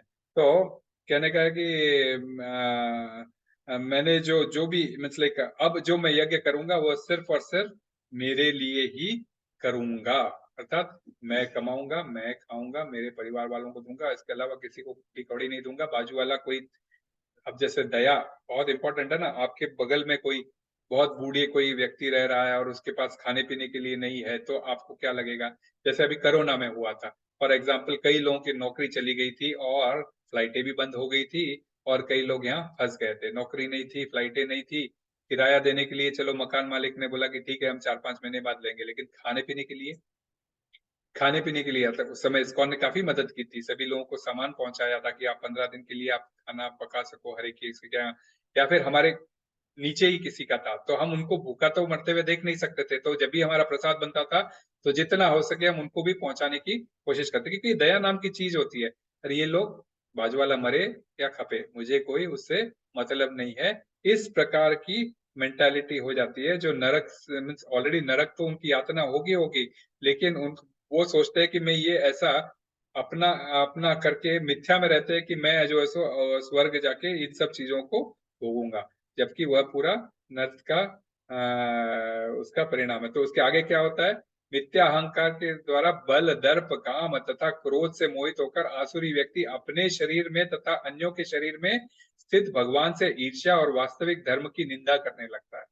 तो अब जैसे आप देखोगे ना, सामने मीन्स लाइक ऐसा व्यक्ति अब जब ईर्ष्यालु हो जाता है तो क्या करने लगता है? भगवान से ही द्वेष करने लग जाता है। अरे सामने वाले व्यक्ति के इसमें भी स्थित परमात्मा है, हमने 15वें अध्याय में समझा था ना, सारे के हृदय में, मैं सबके हृदय में परमात्मा रूप में स्थित हूँ। तो परमात्मा से भी द्वेष करने लग जाता है, खासकर विशेषकर विष्णु के लिए द्वेष करना शुरू करता है। तुम्हें पुराणों में कहीं पर भी मिलेगा कि कोई कोई असुर शिव जी से द्वेष कर रहा है? जैसे रावण कभी शिव जी से द्वेष किया? नहीं। ब्रह्मा जी से कोई द्वेष करने वाला मिला? नहीं। द्वेष करने वाले मिलेंगे केवल और केवल विष्णु से या कृष्ण से। क्यों? क्योंकि उनकी बात कही हुई, उन्होंने जो ये सब गुण दिए है, जो सभ्यताएं दी है, उसका हम पालन नहीं करना चाहते, क्योंकि भगवान की बात नहीं मानना या शास्त्रों को नहीं मानना, यही एक सबसे बड़ी आसुरिक क्वालिटी। अपना मन मना, मैं अपना मन मौजी आदमी हूँ, किसी की नहीं सुनता हूँ, यही आसुरिक क्वालिटी है। तो ऐसे लोग भगवान से भी द्वेष करना शुरू कर देते हैं। आप देखोगे ना, जैसे हिरण्यकशिपु किससे द्वेष करता था? विष्णु से। आपका उसका भक्त प्रहलाद दिन भर नारायण की स्तुति करते रहता था। हाँ। और रावण राम से द्वेष करता था, कंस कृष्ण से द्वेष करता था। ये और कभी ये लोग कभी भी ब्रह्म से, विष्णु से या अन्य किन्हीं देवी देवता से कभी द्वेष की हमें कहानी नहीं मिलती है। तो ये शरीर में स्थित भगवान से भी ईर्ष्या करने लगते हैं, और ईर्ष्या इनकी वास्तविक ये हो जाती है। तो लेकिन जब कोई देवी पुरुष आता, जैसे ये इन लोगों के पास, जैसे रावण के पास हुआ या कंस के पास, यदि कोई देवता पुरुष आ जाते, जैसे नारद मुनि आ जाते, तो क्या करते थे? बिठा के उनको आसन देते थे, आओ नारद मुनि आ गए, किस कारण से आए हो, क्या समाचार लाए हो, सब पूछते थे। परंतु नारद मुनि जिसका गुणगान करते हैं, नारायण नारायण, उसके बारे में नहीं सुनना चाहते थे। तो इनडायरेक्टली आसुरिक लोग उसी को बोलते हैं। इसलिए बोलते हैं ना, मैं भगवान को नहीं मानता। भगवान को नहीं मानता मतलब एक नास्तिक लोग होते हैं, एक कैटेगरी। एक नास्तिक नहीं होते, भगवान के बारे में जानते हैं लेकिन भगवान को नहीं मानते, तो वे तो और ज्यादा खतरनाक है। नास्तिक तो बेचारा भगवान के बारे में जानता ही नहीं, किसी को उसको पता ही नहीं, तो फिर ठीक है। लेकिन आप भारत भूमि में हो, आप भगवान के बारे में जानते नहीं हो, ये कोई सुनेगा नहीं। आप विदेश में पले बड़े हो, जहाँ पे आपके व्यभिचार से आपका जन्म हुआ है, आप सड़कों पे पले बड़े हो, आपको चर्च नाम की चीज पता नहीं, जीसस नाम की चीज पता नहीं, लोगों की गालियां सुन के बड़े हुए हो, ऐसे लोगों को आप कभी नास्तिक बोलोगे कि भी उनको तो भगवान के बारे में कुछ पता ही नहीं है, तो फिर तो समझ में आता है। परंतु आप भारत भूमि में हो, आपके घर में पूजा होती है, आपके घरों में संस्कार होते हैं, आपके अनेक उत्सव होते हैं, और आप कहते हो भगवान होते ही नहीं है। हाँ? तो फिर वह नास्तिक। यहाँ तक कि सिर्फ देवी देवताओं को पूछते हैं और कृष्ण या विष्णु को अवॉइड करते हैं, जैसे रावण ने, कंस ने किया था, तो उनको भी नास्तिक ही कहा जाता है, उनको भी जैसे उसी द्वेषी के रूप में कैटेगरी में गिना जाता है। तो इस प्रकार के जो है सो ये द्वेष करना शुरू कर देते हैं। तो अब क्या होता है कि 20वें अध्याय पर आके, 20वें श्लोक में आके भगवान ये जो आसुरिक जो क्वालिटीज बता रहे थे अभी तक, उनको थोड़ा विराम देते हैं। मीन्स विराम देते हैं मीन्स कंक्लूड करते हैं कि हे किंतु ऐसे व्यक्ति आसुरी योनि में बारंबार जन्म ग्रहण करते हैं और कभी भी मुझ तक पहुंचने नहीं पाते। वे धीरे धीरे अत्यंत अधम गति को प्राप्त होते हैं। तो ऐसे व्यक्ति का डेस्टिनेशन भगवान ने क्लियरली बताया कि आसुरी योनि में बार बार जन्म ग्रहण करते हैं। तो ये जन्म चक्र का बंधन चालू रहता है और कभी भी मुझ तक नहीं पहुंच पाते। यदि आपने थोड़ी बहुत भी भक्ति करना शुरू करी तो भगवान आपको इंटेलिजेंस देंगे। हाँ, ददामि बुद्धि योगम तम में ये न मामुपयान्ति थे, मैं तुम्हें वह बुद्धि दूंगा जिससे तुम मुझ तक पहुंच सकते हो। परंतु इसी अवस्था में रहोगे, आसुरिक स्वभाव को पालोगे, तो आपको कभी भी भगवान प्राप्त नहीं होंगे, और वे धीरे धीरे अत्यंत अधम से अधम गति को, अधम से अधम योनि को प्राप्त होंगे। और अधम से अधम योनि को प्राप्त होकर वापस मनुष्य योनि तक आना कितना डिफिकल्ट है। 84 लाख योनियां, उनका साइकिल करते करते अनेकों जन्म लेते लेते युग युग बीत जाने के बाद भी हमें ये मनुष्य शरीर मिलता है। उसके बाद भी ये इस प्रकार का कार्य करोगे तो कैसा। फिर अब लास्ट सेक्शन में आते हैं, क्योंकि हमने ऑलरेडी 3 सेक्शन देख लिए, देवी गुण के सेक्शन में, आसुरिक गुण के सेक्शन में, और आसुरिक प्रभाव क्या क्या होते हैं वो समझ गए। अब चौथा सेक्शन जो आते हैं, हमें चौथा सेक्शन था कि इससे बाहर किस प्रकार निजात इससे कैसी पाई जाए। तो अब वो अर्जुन को समझ लो कि अर्जुन क्या तुम ऐसे स्वभाव के हो। कृष्ण, यदि इतना सब बोलने के बाद में अर्जुन सोचना चाहिए, क्या मैं ऐसे स्वभाव में हूँ कि मेरे स्वभाव ऐसा है कि मैं इतना सब कुछ ऐसा। क्योंकि एक सिंपल सी बात है कि लाइक अब आपको पता चल जाना चाहिए, मीन्स लाइक अर्जुन कभी भी ऐसा, मीन्स लाइक ऐसे स्वभाव वाला नहीं था जैसे दुर्योधन का है ना। वह कभी भी दैवी गुणों के स्वभाव वाला था। तो फिर तुम असुरिक संपदा वाले कैसे हो सकते हो, ऐसा करके ये 20वें श्लोक में भगवान उस चीज को क्लोज करते हैं। तो अब अर्जुन के मन में ये डाउट ना आ जाए कि भी अच्छा, तो ये असुरिक संपदा आती कहाँ से है। हम समझ गए, ठीक है, हमारे इसमें ही होती है, लेकिन ये सबसे पहले पैदा कैसे होती है। हाँ, सबसे पहले ये आसुरिक संपदाएं हमें पैदा कैसे होती है। इसके लिए 21वें श्लोक में भगवान कहते हैं, त्रिविधम नरकस्येदं द्वारम नाशनमात्मनम काम क्रोधस्ता लोभस लोभस काम क्रोध तथा लोभस तस्मादेतन्य तस्मादेतत्रयम् यजेत। तो ये 3 द्वार है बोले। तो ये 3 नरक के द्वार है तुम्हारे। ये तो द्वार है कौन से है, काम क्रोध और लोभ। इसके बारे में हमने तीसरे अध्याय में भी चर्चा की थी, है ना। प्रत्येक बुद्धिमान व्यक्ति को चाहिए कि वे इन्हें त्याग दे, क्योंकि इनसे आत्मा का पतन होता है। तो काम, काम के मतलब अपनी इच्छाएं। इसलिए हम कहते हैं ना, अपनी इच्छाएं पूरी मत करो, भगवान की इच्छाएं पूरी करो। भगवान की इच्छाएं पूरी करोगे तो सतह आपको प्रसाद के रूप में आपकी इच्छाएं भी पूरी हो जाएगी। तो काम, काम के मतलब होता है इच्छाएं। यदि आप काम पूरी करोगे तो क्या होगा, संतुष्ट हो जाओगे। सपोज आपने पैसा कमाया, 1 करोड़ कमा लिया, क्या आप संतुष्ट हो जाओगे। फिर दूसरी इच्छा जागे, नहीं 10 करोड़ कमा लेता हूँ। चलो 10 करोड़ भी भगवान ने दे दिया तो भी आप संतुष्ट हो जाओगे, 100 करोड़ कमा लेता हूँ, है ना।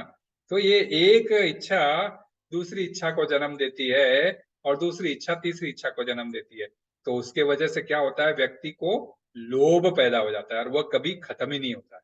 हाँ? तो काम यदि पूरा हो जाता है तो लोभ हो जाता है, और यदि काम पूरा ना हो तो क्रोध आ जाता है ना।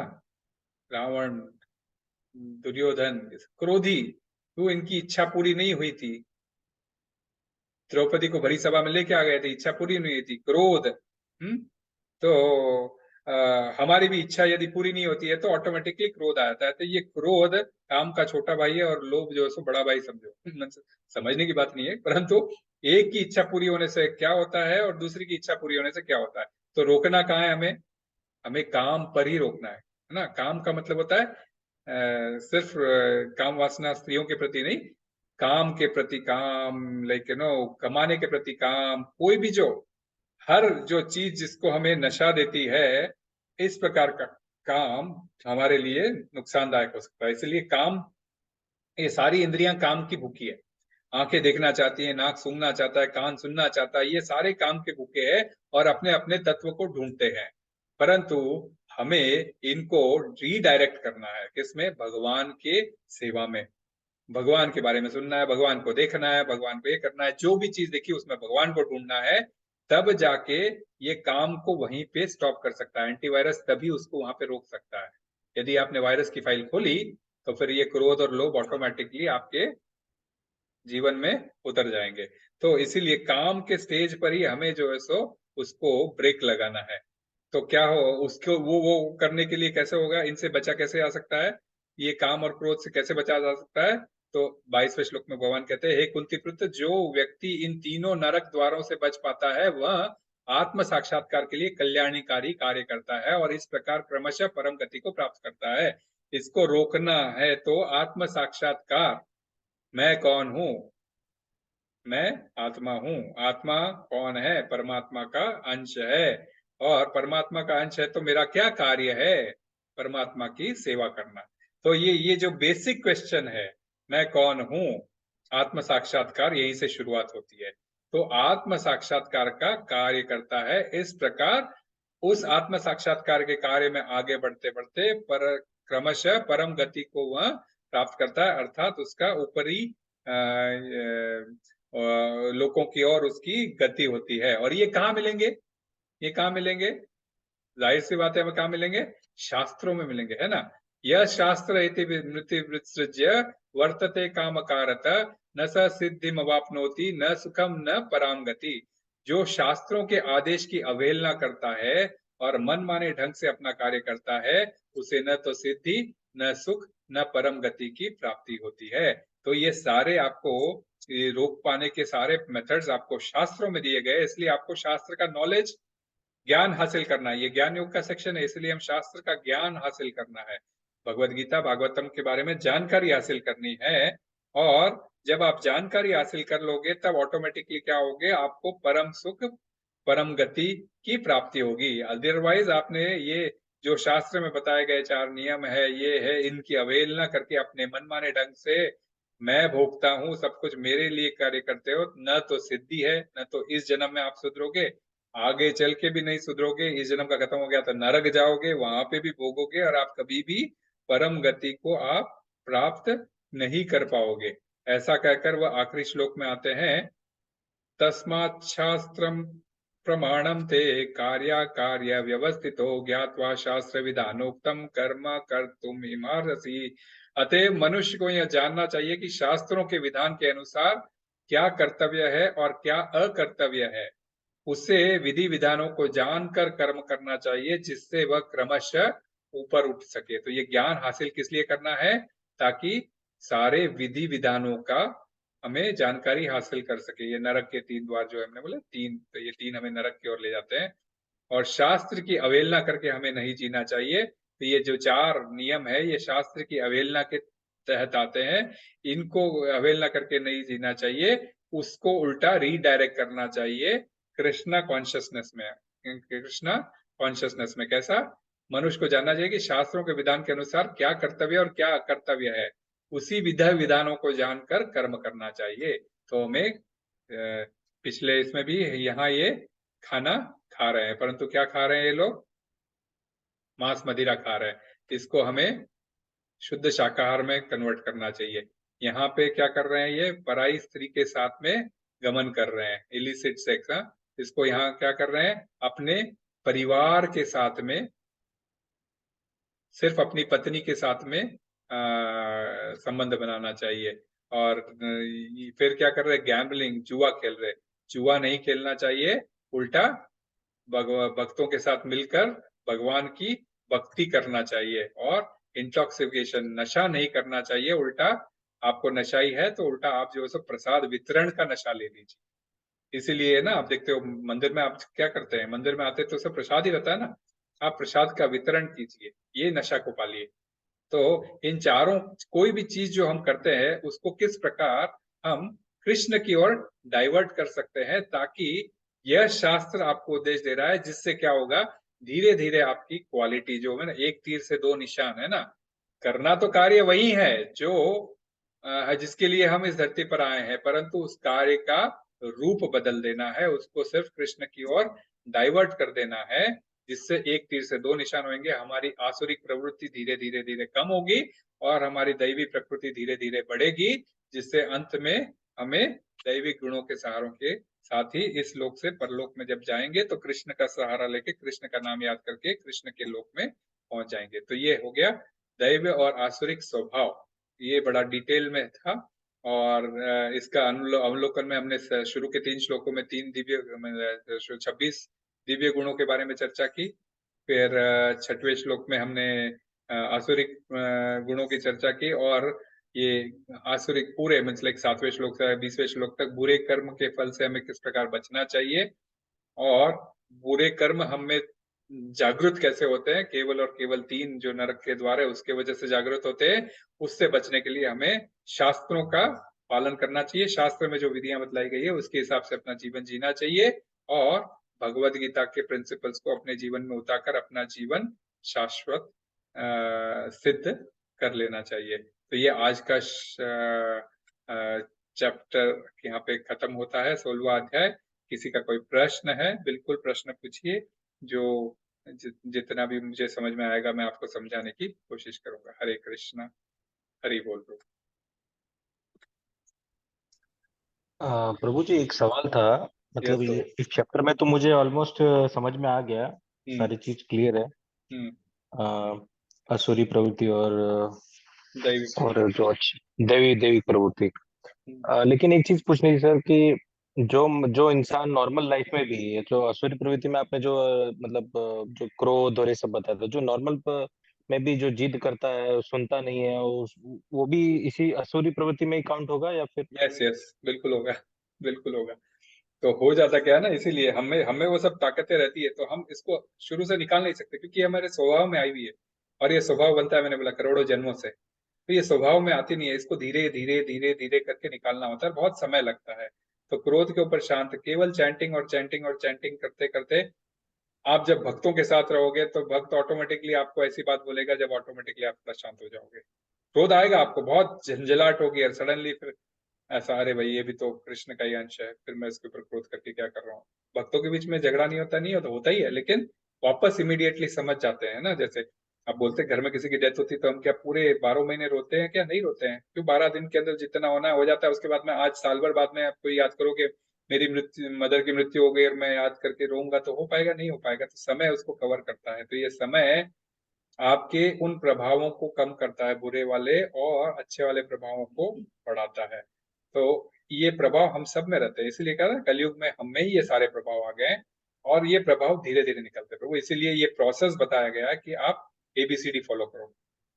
A मतलब प्रभु, एसोसिएशन, B मतलब रीडिंग बुक्स, C मतलब चैंटिंग, और यस। D मतलब डाइट, और डिवोटीज एसोसिएशन, डाइट समझ लो। यस प्रभु जी, अभी जैसे कि मैं पर्सनल एग्जांपल लेता हूँ, तो मेरे को भी भगवत गीता पढ़ रहा हूँ और चैंटिंग कर रहा हूँ, मंदिर आता हूँ, तो मुझे अभी पता है कि कैसे अपने आप इस सब चीजों पे कंट्रोल कर सकते हैं। लेकिन मेरे को सामने कोई बंदा दिखता है कि वो उसके अंदर ये क्वालिटीज है, और हमारे कुछ रिलेटिव में ही है ये सब क्वालिटी, तो उसको ये चीज समझाना कितना, मतलब उसको मैं अगर गाइड भी करूंगा तो भी वो समझ नहीं पाते, तो उस चीज नहीं को नहीं, कैसे हम?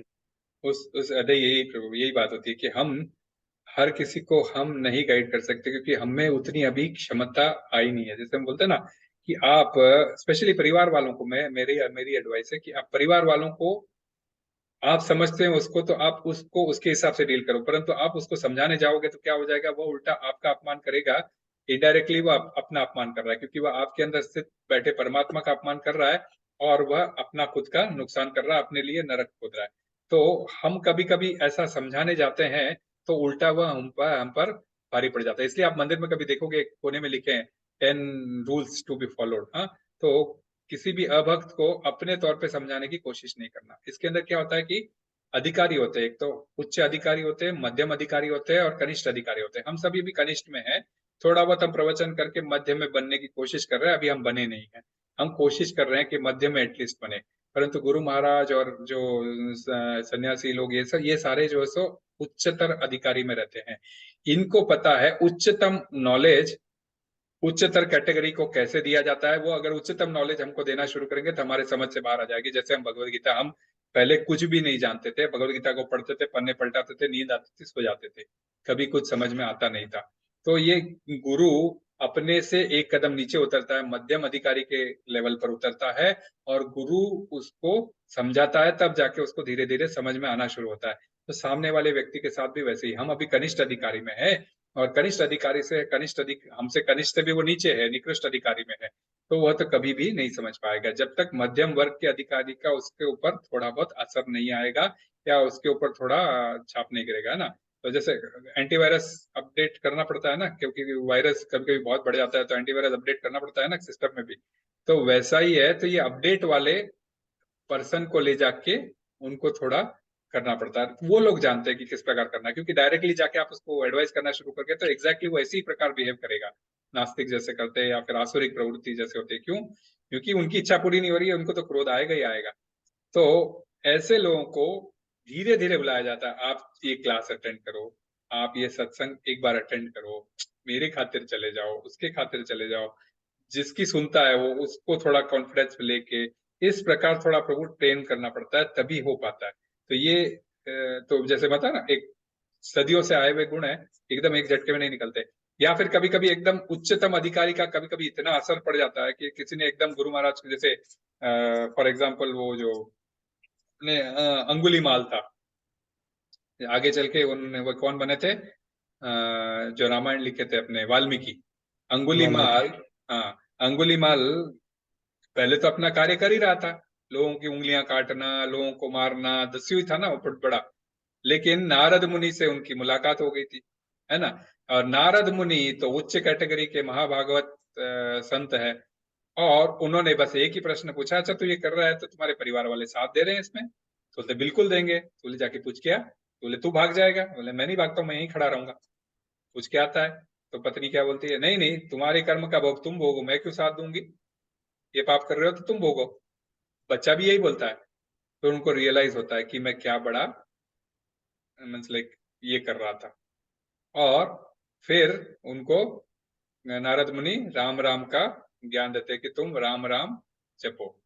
वो तो राम भी बोलना नहीं आता था उसको, फिर क्या क्या बोलता था, मरा मरा मरा मरा बोल के बोला, मरा मरा बोल के राम राम राम राम ऑटोमेटिक हो गया कि उल्टा बोल के भी जब मरा मरा मरा राम राम बोलेगा तो राम राम राम राम ही आएगा एंड में। तो भगवान इतने भक्तवत्सल है कि वे मरा वाला उच्चारण करते करते भी राम राम को एक्सेप्ट कर लिया। इसीलिए हमने ये नहीं सोचना चाहिए भगवत गीता का श्लोक पढ़ने की मैं कोशिश कर रहा हूँ, उच्चारण गलत होगा तो मुझे पाप लगेगा।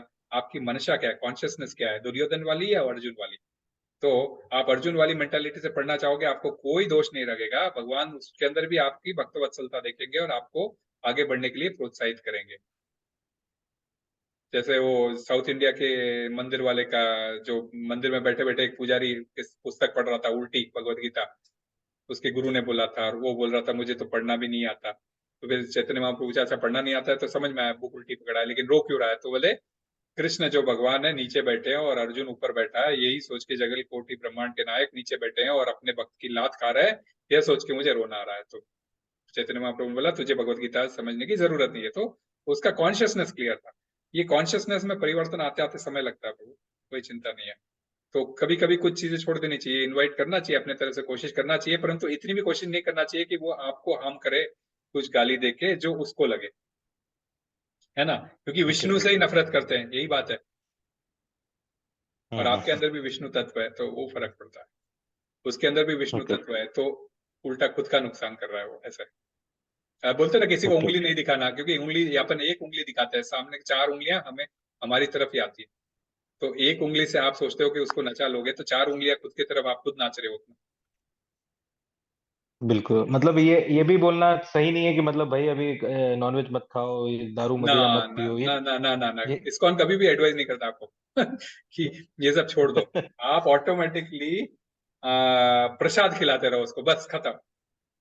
प्रसाद खिलाते रहो। अच्छा। जैसे क्या होता है, किसी को बहुत बाहर खाने की आदत होती है, तो क्या बोलते हैं हम घर पे ऐसा बुलाते हैं, भाई आज फीस्ट, आप घर पे आओ, आज प्रसाद है, खाना बनाया, खाना खाने के लिए आओ। उसे क्या मालूम आप भगवान को भोग लगा के खिला रहे हो। वह खाते खाते खाते खाते क्या होता है, ऑटोमेटिकली उसको घर का स्वाद ही ज्यादा अच्छा लगने लगता है। और आप सात्विक ले आओ उसमें, अरे बिना प्याज लहसुन के भी इतना टेस्टी खाना बन सकता है, सोचने में पड़ जाएगा। तो हम्म। धीरे धीरे होता है बस।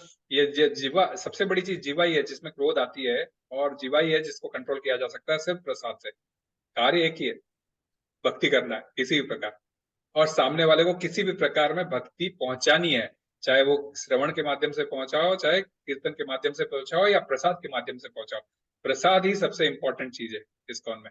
इसलिए आप देखोगे भरपूर प्रसाद रहता है, और हम लोग अपने जीवन से जो कंट्रीब्यूट करते हैं वो भी प्रसाद के अंदर ही जाता है, जिससे कई लोगों का उद्धार होता है। धीरे धीरे आगे चल के कई लोग भक्त बनते हैं।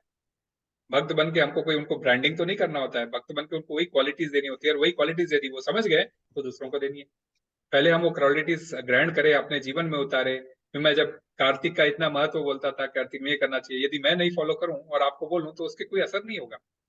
अपने मीन्स लाइक अपने अथॉरिटीज को मानना चाहिए, यही तो है ना दैविक गुण। और अपने अथॉरिटीज को नहीं मानते हो तो फिर फायदा नहीं है। तो अपने अथॉरिटीज को मानना, भगवान को मानना, गुरु को मानना एक ही बात है। तो यदि हम फॉलो करते हैं तो ऑटोमेटिकली मैं जो कहूंगा सामने वाले के ऊपर असर होगा। यदि मुझ में इतनी शुद्धता नहीं है तो नहीं होगा। कृष्ण की मर्जी फिर।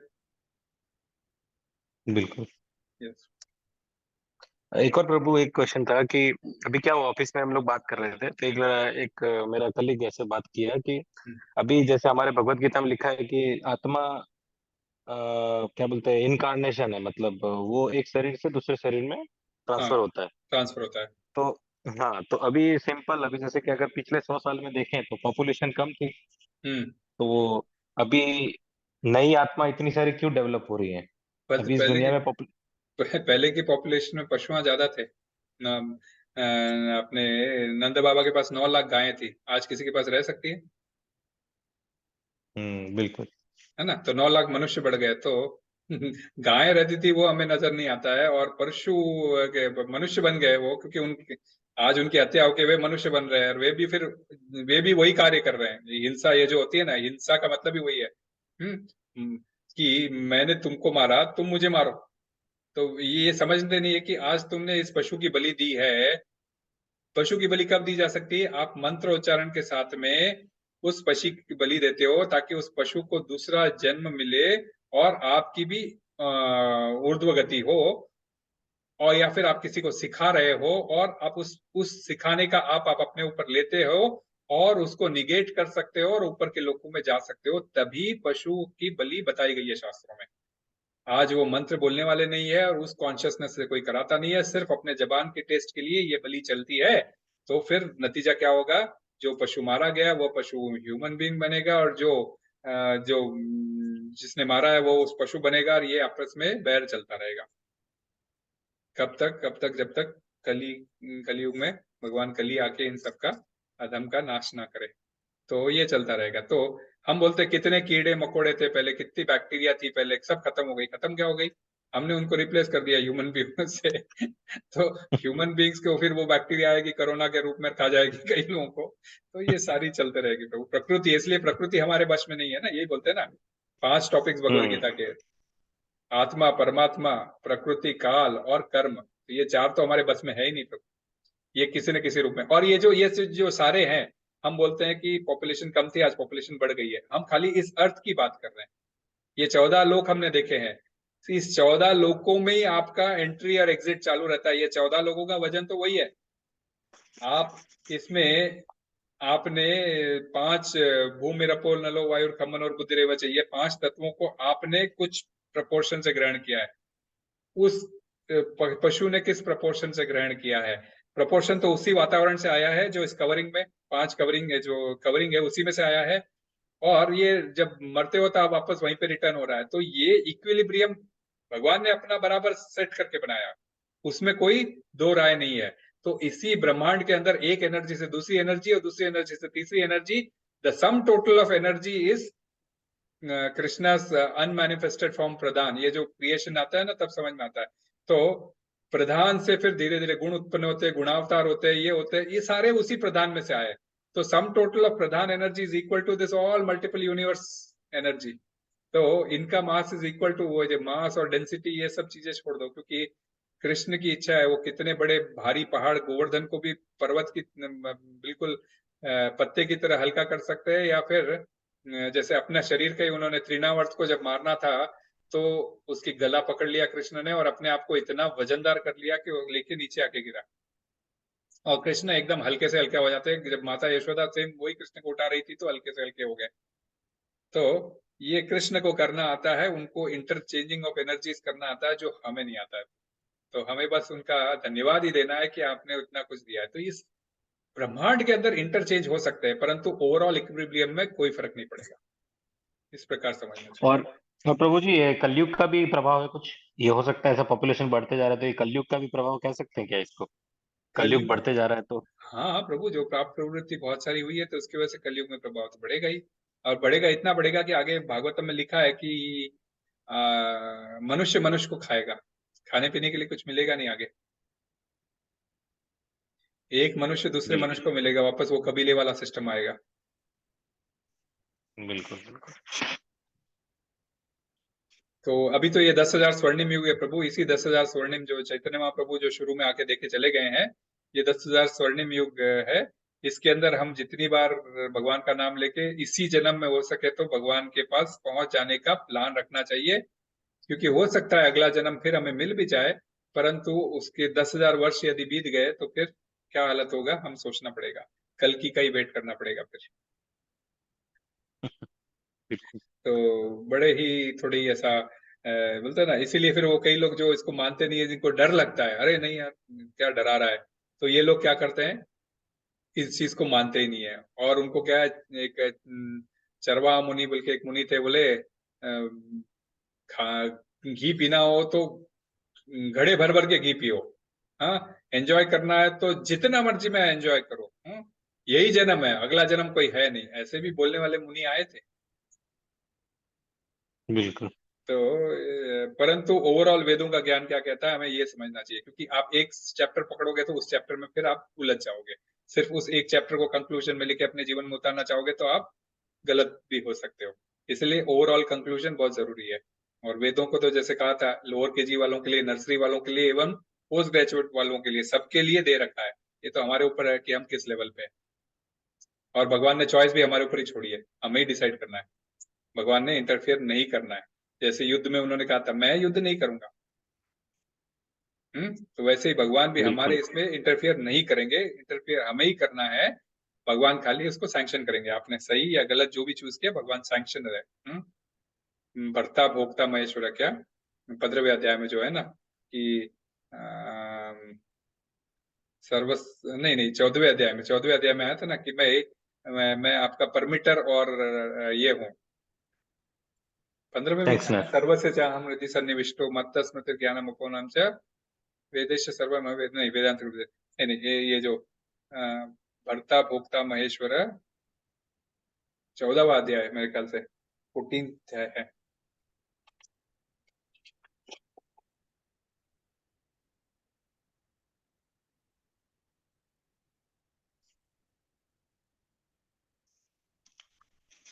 हाँ, ये 13 चैप्टर। उपद्रष्टानुमंता च भर्ता भोक्ता महेश्वर परमात्मेति चापयुक्तो देहेस्मिन् पुरुष पर। हाँ, इस शरीर के अंदर एक और इस आत्मा के अलावा एक और आत्मा है जो परमात्मा कहलाई जाती है, जो अपने हृदय में विराजमान है, जो ओवरसियर एंड परमिटर है, जो सिर्फ देखरेख का कार्य करती है और सैंक्शन करती है आपने जो भी एक्शन लिया, और who is known as the super soul. तो अभी हम लोग का एग्जाम भी है प्रभु, और ये श्लोक हमको याद रहना चाहिए, ऐसा भूल जाते हैं हम लोग भक्ति शास्त्री करते हैं तो हमको याद करना होता है इसीलिए। बट प्रभु एक एक जगह पे बोला है ना कि भोक्ता भी मैं ही हूँ, भगवान भी बोल रहे हैं ना भोक्ता मैं हूँ, हाँ हाँ, वो अलग वे में बोले हैं। वो तो मीन्स लाइक एंजॉय, वो तो मीन्स एंजॉयर के लिए। भोक्ता मैं ही हूँ, बल्कि कोई भी चीज तुम ये मत सोचो कि तुम एंजॉय कर रहे हाँ हो। वो खाना, तुम बोलते हो कि करेक्ट करेक्ट। मैं घर बनाया हूँ, लेकिन तुम घर कहाँ से बनाए हो? कंकड़, पत्थर, मट्टी, लकड़ी, ये चीजें कहाँ से मिली है? प्रकृति से मिली है। प्रकृति कौन है? प्रकृति मेरी भिन्ना एनर्जी, भिन्ना प्रकृति रष्टदा। ये जो प्रकृति है मेरी डिफरेंट एनर्जी है, भगवान कह रहे हैं। तो ये भूमि है कौन? वरादेव की पत्नी है। वरादेव कौन है? भगवान कृष्ण का एक अवतार है। तो तो ओनर कौन हुए? कृष्ण हुए। राम बोलते हैं ये हमारा घर हमारा है ना। तो भोक्ता मैं हूँ, कृष्ण वैसा बोलना चाहते हैं। और यहाँ पे भर्ता भोक्ता महेश्वर है, एक मतलब के उपद्रष्टानुमंता च भर्ता भोक्ता महेश्वर। मैं ही उपद्रष्ट, मैं ओवरसियर और परमिटर हूँ, और मैं ही प्रोप्राइटर हूँ। Yet in this body there is another transcendental enjoyer who is the Lord, the supreme proprietor. मैं ही प्रोप्राइटर हूँ, हाँ, who exist and as an overseer and permitter। तो मैं खाली देखता हूँ तुम्हारे कार्य, तुम जो कर रहे हो सही या गलत, और सैंक्शन करता हूँ तुम जो चूज करोगे। क्लियर? वो 13वें अध्याय का 23वां श्लोक है। यस प्रभु जी समझ गया। ना ना, वो कोई बात प्रॉपर्टी, प्रॉपर्टी के ओनर है बट सैंक्शन और नहीं। हाँ परमिशन वो देते हैं। और उस यस प्रॉपर्टी यस में तुम भजन करोगे या फिर व्यभिचार करोगे, ये आपके ऊपर है। यस यस तो घर को स्वर्ग बनाओगे या नर्क बनाओगे, आपके ऊपर है। करेक्ट करेक्ट समझ में आ गया। यस प्रभु, बहुत अच्छा है प्रभु, आप एटलीस्ट इतना इतना ये लेते हो तो हमको भी प्रसन्नता मिलती है कि आया करो प्रभु, जैसे ही समय मिलता है फ्राइडे के दिन जरूर मंदिर आया करो जी, एटलीस्ट। और थर्सडे के दिन हिंदी होती है, थर्सडे हो सकता है तो थर्सडे भी आया करो। बिल्कुल बिल्कुल थर्सडे प्रभु जी। थर्सडे इवनिंग 7 o'clock शुरू होता है मंदिर तो, और 9 o'clock तक रहता है। आप जैसे भी देखो, 9 को प्रसाद होता है, 9, 9:30 बजे फ्री होते हैं। आया करो प्रभु। बिल्कुल बिल्कुल बिल्कुल प्रभु जी। अभी अभी मैं फिलहाल फिर से बहरीन से अभी वापस काम, कंपनी के काम से वापस मुझे बाहर भेजा हुआ है कतर में। अच्छा अभी अच्छा, हरी बोल। वही, नो प्रॉब्लम। अभी नो तो नो नो वापस प्रॉब्लम। अभी हाँ नहीं, अगर आप हाँ। ऐसे आना शुरू होगे ना तो कतर में भी जाओगे कोई दिन के लिए, तो कतर में भी अपने को भक्त मिल जाएंगे। मैं आपको ऐसे ही बता रहा हूँ। तो ऐसा, तो धन्यवाद। कोई भी दिन ऐसा लगेगा अरे चलो अपने को भक्तों का साथ कभी छूटा नहीं। अब बिल्कुल आगे बढ़ बिल्कुल जाओ जी, तो यहाँ पे कभी भी प्रसाद लेने के लिए आप सोचोगे ना, तो करतर के भक्त आपको प्रसाद ला के देंगे। ऐसा हो जाता है कि आप जैसे जैसे आप अध्यात्म में आगे बढ़ोगे। तो नहीं इस्कॉन प्रभु जी। प्रभुपाद ने इतनी अच्छी बना के दे दी है हमको कि आज हम कहीं चले भी जाते हैं ना, तो हमको प्रसाद का बड़ा मुश्किल हो जाता है प्याज लहसुन के बिना। तो वहां पर भी कहीं ना कहीं इस्कॉनर लोग भक्त है, तो वो लोग फिर अपने घर से प्रसाद बना के लाते हैं और अपने को एज अ वैष्णव भगवान का अंश समझ के जब ट्रीट करते हैं, तो भगवान की सेवा कर रहे हैं यही समझते हैं वो लोग। तो बिल्कुल ये ऐसा हुआ था प्रभु जी। हाँ। कतर में था, जन्माष्टमी का टाइम था, मैं ऐसे ही कैजुअली मैं एक फ्रेंड के घर चला गया हम्म। मिलने के लिए। तो हाँ। उसके घर पे ऑलरेडी किसी उस मतलब उस फ्लैट के बगल में कोई मतलब हिंदू रहेगा फैमिली, हम्म। उसने प्रसाद बनाया था और वो वहां पे रखा हुआ था, तो उसने भी खाया। और हम्म। लकीली कैजुअली मैं गया था, तो मैं बोला अजय जन्माष्टमी है और बाजू हम्म। में फैमिली ने प्रसाद भेजा है, मैं कहा बहुत सही है। बहुत अच्छा है, देखो प्रसाद, यही होता है प्रभु, हम प्रसाद। सोचते भी नहीं है और कहाँ से प्रसाद आ जाता है। ये रियलाइजेशन है कृष्ण का, कि आप अब जब जैसे प्याज लहसुन हमने छोड़ दिया, तो ऑटोमेटिकली हमें बिना प्याज लहसुन का कहीं भी जाओ हमको मिल जाता है। भगवान ऐसा व्यवस्था कर देते हैं, आप सोचोगे नहीं। मतलब लाइक हम लोग, मीन्स लाइक इवन आप सऊदी जिससे में हम चले आते हैं ना, हमको मीन्स लाइक दही और चावल तो कैसे भी मिल जाते हैं, और भक्त अपने यहाँ लाके भोजन भी करा देते हैं। तो वैसे, हाँ, लेकिन शिला प्रभुपाद ने ये भी कहा है कि आप ऐसे जगह चले जाओ जहाँ पे आपको कुछ खाने के लिए नहीं मिलता है, तो फिर आप जो भी मिलता है खा के जियो, लेकिन जीना बहुत जरूरी है क्योंकि प्रचार करना जरूरी है। उन्होंने ये भी कहा था, परंतु आज का डेट वैसा नहीं है। उस जमाने में इतना ट्रांसफर पॉसिबल नहीं था। आज के डेट में आपको सब चीज मिलता है, दही तो सब जगह मिलता है, चावल आप मिल सकता है, चावल और दही खा लो बहुत है। ऐसा, बिल्कुल बिल्कुल प्रभु जी। हाँ, मन ही मन में ऑफर करो, खा लो, श्री विष्णु श्री विष्णु श्री विष्णु बोलना, जब आप परंपरा से कनेक्टेड नहीं हो तो बोलना और खा लेना, खत्म। ठीक है प्रभु जी। ओके प्रभु। हरी बोल। ओके। 5:30 हो गया, थोड़ा ज्यादा छोटा चैप्टर है, लेकिन कभी कभी तथ्य इतने हो जाते हैं ना, तो अब वही आता है कि समझाते समझाते हमको भी लगता है बहुत ज्यादा हो जाता है। ये 45 मिनट्स में खत्म कर सकते थे, लेकिन टाइम लग जाता है। कोई बात नहीं। श्रील प्रभुपाद की जय, गुरुदेव महाराज की जय, हरि ओम तत्सत।